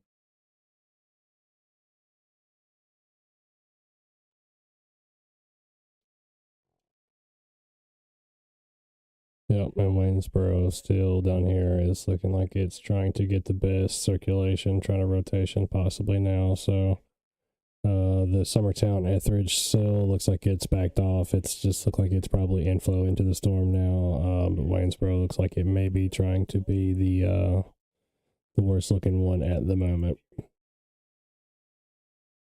Back that up a little bit.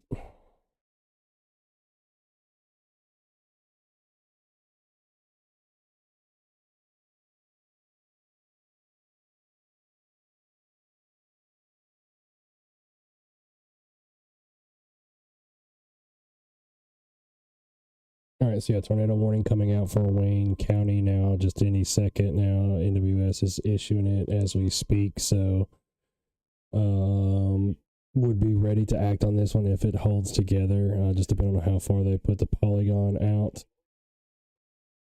It may be for Lawrence too.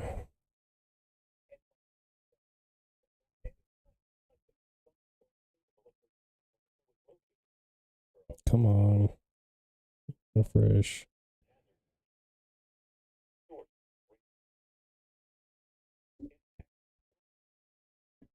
Yep, there we go. So yeah, it looks like it's actually going to take it probably into Lawrence County.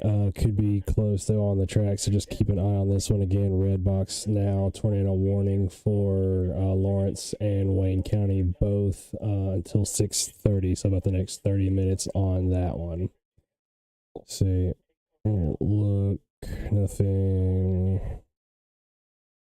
The wind is definitely getting it, so there's something going on with the wind there. If it's not tornadic, it's definitely a pretty strong straight wind for sure. So I would definitely treat that as if it was producing a tornado for sure. So NWS again just issued that just a second ago. So definitely keep an eye on this. We'll keep again the area where the rotation is kind of in full view there. To make sure it stays within the confines of its box here, but that's looks like right now we're NWS.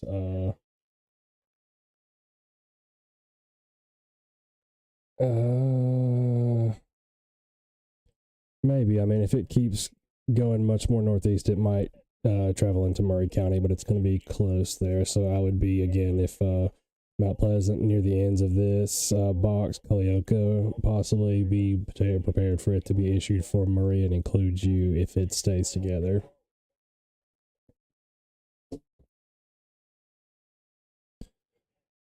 But yeah, just judging on the wind info, it's if not tornadic, it's at least got some pretty good straight wind to it. So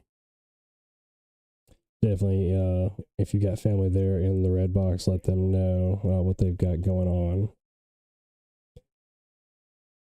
Go ahead and I'll turn the yellow background off again just to make it a little easier to see for everybody. This the tornado watch still is in effect, but I've got it turned off right now. So it's all the highways are area of rotation there. You can see 65 in Columbia, so definitely keep an eye. Still looking about the same time, so within the next about I would say 20 more minutes should start seeing it arrive in the edge of Columbia proper. So by 6:30 for sure. Because it's moving a little bit, sliding east at the same time as it's moving north a little bit as well. It's looks like it's slowed down a little bit.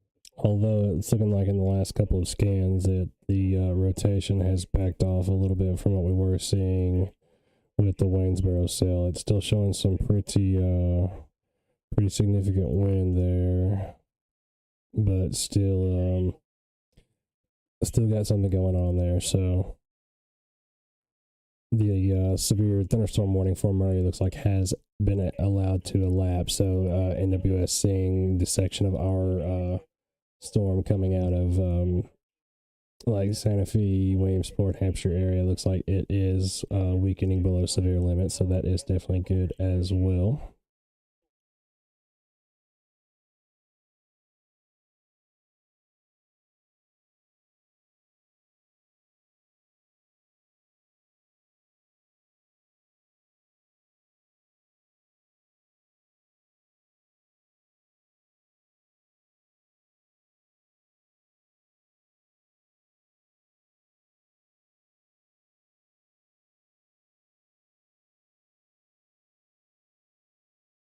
So yeah, the green triangles on the map are hail icons. So it's radar indicated hail.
Yeah, I mean, so far it looks like the rotation is falling apart a little bit here in the tornado warning down here, so it doesn't look like it's anywhere near as tight as it was. Just about, I would say they should let it expire. If I had to guess, fairly decent storm going down to Mount Pleasant, but again, nothing severe right now. Ours has actually been dropped off, so no more severe thunderstorm warning for Murray County. It looks like just possibly some wind gusts coming through, but right now it's all sub severe, so that's definitely good news at the moment.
No, the watch is still in effect for now. I've just got it turned off just so it's a little bit easier to see.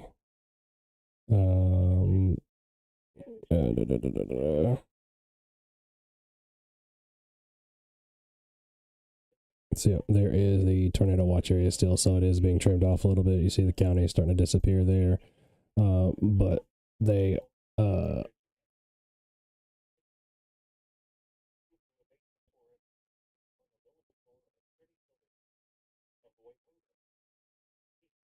okay, so getting a storm report from Lawrence County says they have a wall cloud. Can't tell if it does have a funnel cloud associated with it or not. But that would roughly be here in this area. So I think it said West End Fire Department off 64. So yeah, it's going to be somewhere right around in here.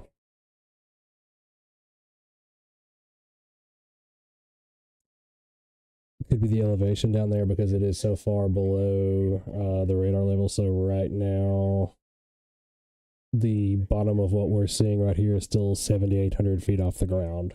So that's part of the issues we run into down here with our topography is when the radar has time to go from Old Hickory and Nashville all the way down here. It's looking at an angle to where it won't cover what we're actually seeing at ground level. So part of it. So that is the spotter report for now, though.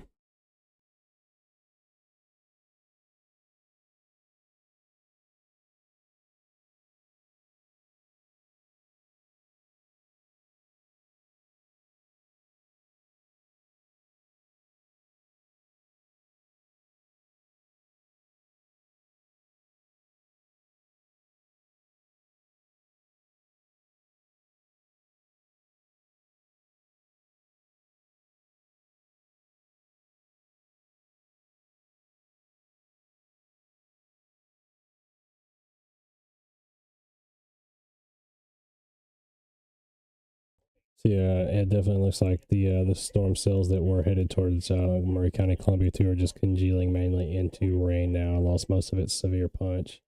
Yeah, it looks like the rest of those severe thunderstorm warnings are expiring as well too. So right now it's just the tornado warning right there in central Lawrence County at the moment.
So again, just going to recap real quick. If you're just joining us, Murray County has no active severe warnings right now.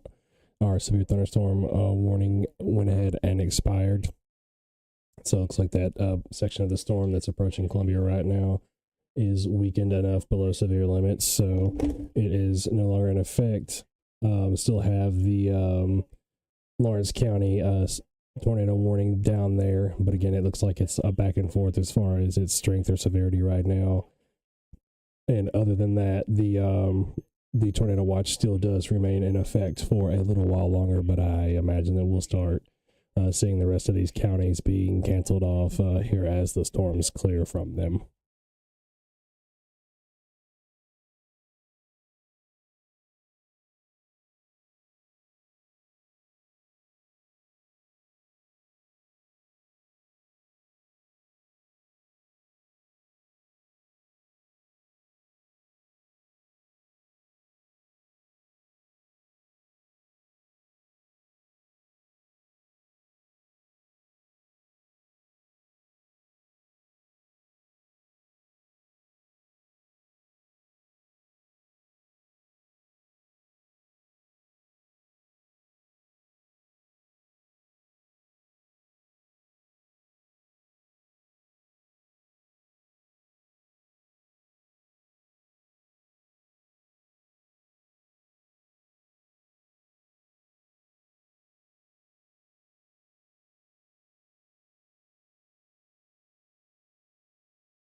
Yeah, so NWS is saying the Lawrence County storm weakening there too as well. So I imagine that tornado warning will be allowed to expire here in about the next 7 minutes, if not before as well. So Mount Pleasant right now, you just got hard rain. Got to be in the between the small cell that just ran through there just a minute ago, and what's left of the main line that'll be approaching here in just a little while. But right now, all of Murray County, all of MuleTown has got just heavy rain all the wind is below sub-severe limits, no warnings or anything like that right now. So no abundant amount of concern right now for anywhere in Murray County.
All right, yeah. So it looks like the last tornado warning there fell off. So right now, there are no active warnings for Murray County or any of the counties touching us. So just the tornado watch remains at the moment. So, and as we mentioned earlier, I would expect the individual counties, including Murray, to start getting trimmed off from the tornado watch as well. So the area there in yellow, as the main line comes through, and it looks like it is in Columbia now for sure. So everybody everywhere in MuleTown should be seeing some rain or the other, and it looks like still more to approach from the west and just clearing through Hampshire right now, more coming into Mount Pleasant, but again, it is all sub-severe for right now.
Yeah, so everybody, we are still in the watch. So as long as the yellow is up there, let me change it actually over to the brighter, more prominent one, but we are still in the watch until it gets fully canceled off.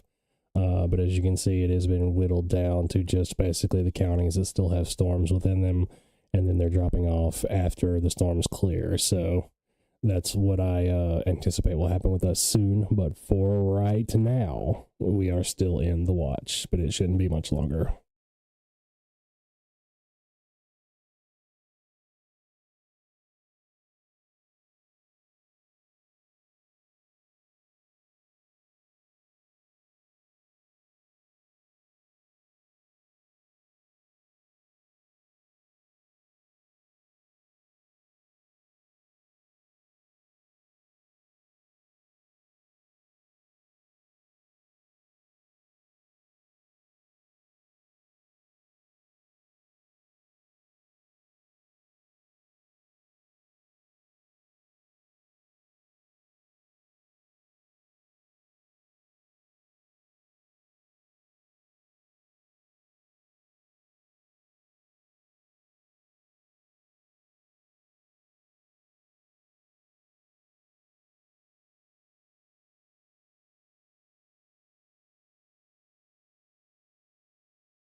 It sounds like there's another warning coming out for Wayne, Lawrence, Giles. Yeah.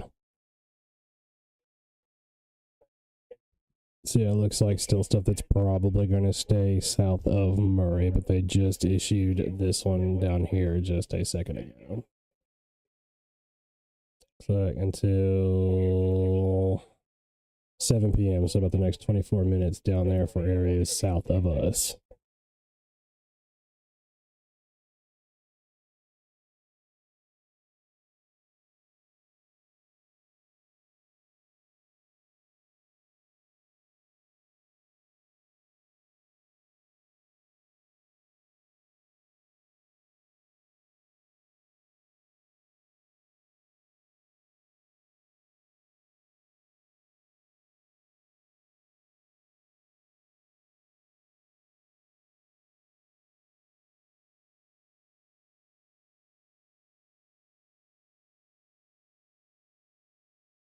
All right, so officially getting confirmation from Clarksville EMS as well too that there are multiple confirmed fatalities up there towards Clarksville, Montgomery County in that area.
All right, looks like another severe thunderstorm warning here issued to our south. This one's going to be for, it's like extreme west eastern, Lawrence County, and then the remainder of south and central Giles County. So again, staying to our south, but new warnings popping up there.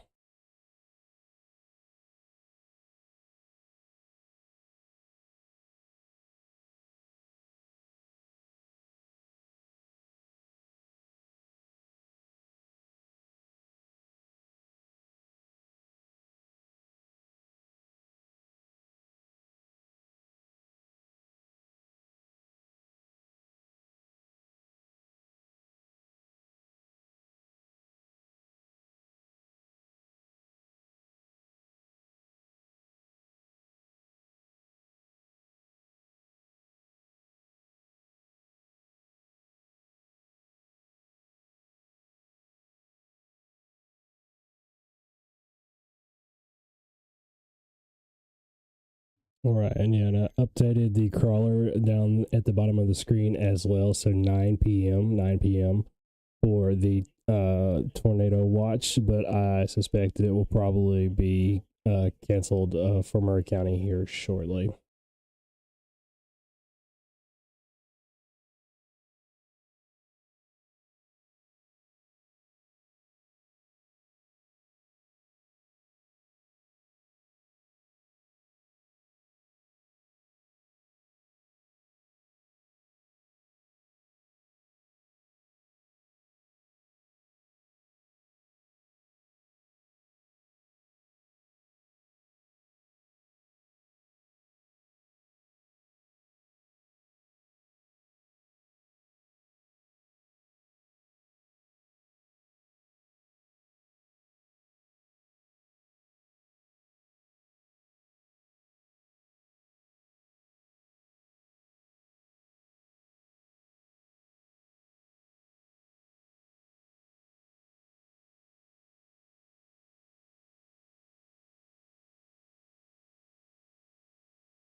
All right, and as you just saw there, the map just updated again, so it looks like they dropped Davidson, so they're dropping it kind of based just kind of along that drooped line there.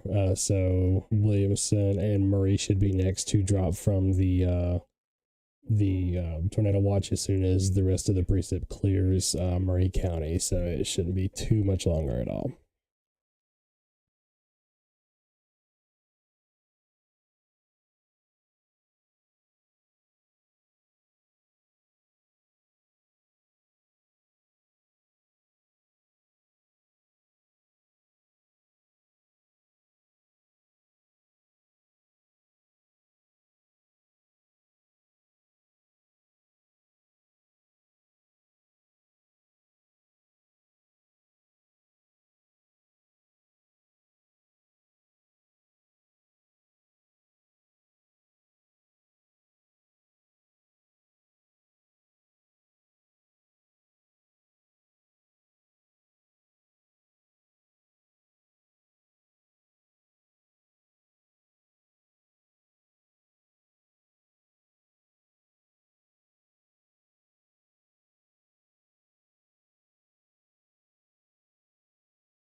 And just another update for you all as well. Nashville Emergency Operations Center, OEM, confirms that there are at least 3 fatalities on Nesbitt Lane as well in Davidson County. Just looking at everything here on Twitter, it definitely seems as if there is some pretty prolific damage in certain places around the mid-state area this evening for sure. So definitely what we don't want to see here. One of our friends at Sumner Severe Wicks on Twitter also apparently took a hit and was knocked offline.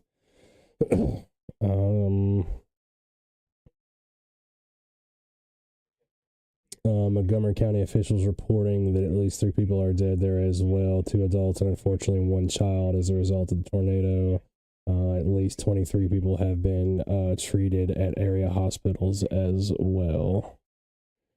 The Lowe's in Madison looks to have taken a very large direct hit as well. Just kind of going through the damage reports in some of the videos here. I'm trying to go in and post some of the videos from the explosion because that was definitely very gnarly. I'm also going through and retweeting some of them as well on our Twitter account, so definitely head over to Twitter and look us up and see. But yeah, so far definitely very saddened to hear of the reports of the casualties and of the fatalities. It's like there's some pretty heavy damage near Fort Campbell as well too, getting close to it at the Army post there. Or near the Army post, excuse me.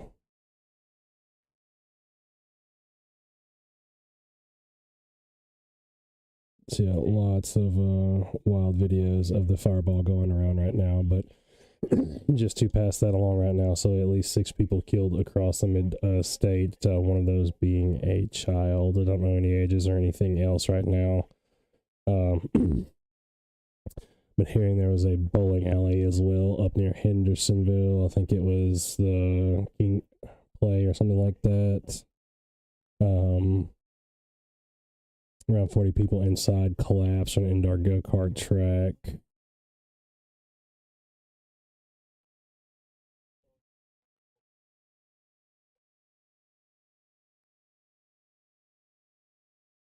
Yeah, so large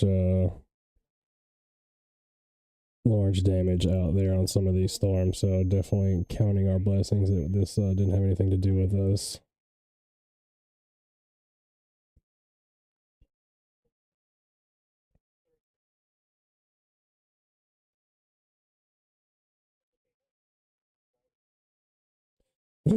But as we were saying earlier, don't expect the watch to be around much longer at all. Imagine it will be canceled here pretty soon. This looks like the western half, western section of Santa Fe, getting towards Hampshire, Williamsport, that area is starting to clear out of storms. So we expect that the watch will be expired here shortly as well. So, but again, for right now, nothing really going on in Murray. We've got some areas of heavier precip around Culleoka right now, just to the north and east of you. Spring Hill, you got some to your south. Areas between Chapel Hill and Columbia still got some heavy precip in the area, but nothing severe at this point. The only warning being down here to the south in the southern half of Giles County, still showing some pretty good hail icons. There, maybe seeing some quarter-sized hail or a little bit bigger. But other than that, right now, looks like Culleoka may be seeing some hail as well, some small hail mixed in as well. So nothing's showing up on the radar at the moment, but getting some reports of that.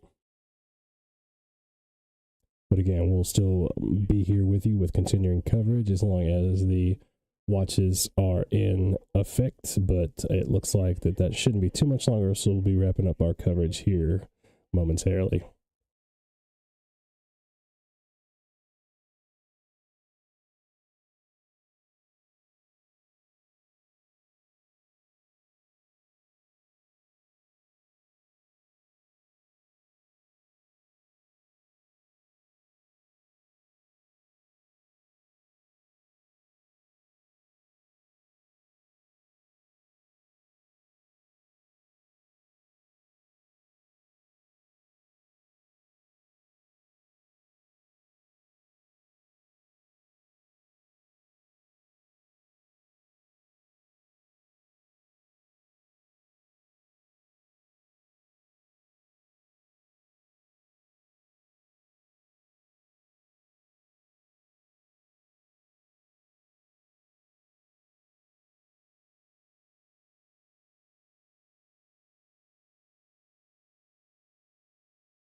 keep going, keep going.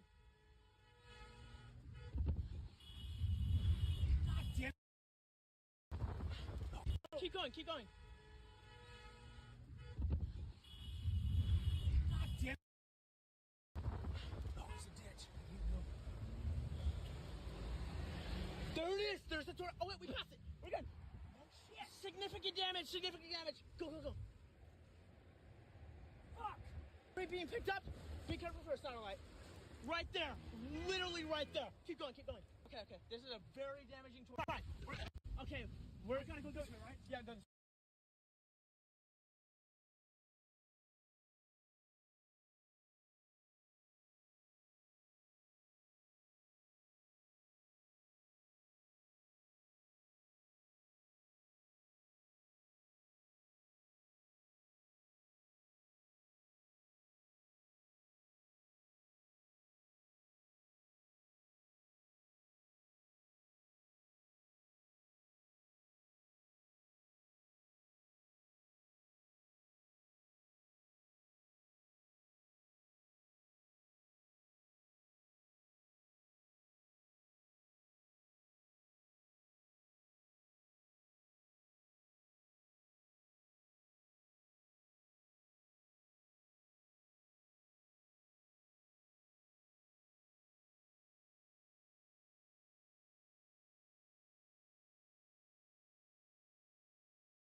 All right, everybody. The watch still is in effect technically for just a little bit longer, but it looks like they may actually let this go to the full expiration time the next 45 minutes. But it is literally nothing but just some light rain through all of Murray County and pretty much through all of our contiguous counties. So I'm going to go ahead and cut the stream off here. Appreciate everybody joining us as we do with all of our streams. Thank you all for liking, sharing, helping us the word and supporting us and all of the things that we do. So, again, this has been WeatherDown in MuleTown. I am the captain. Have a good one.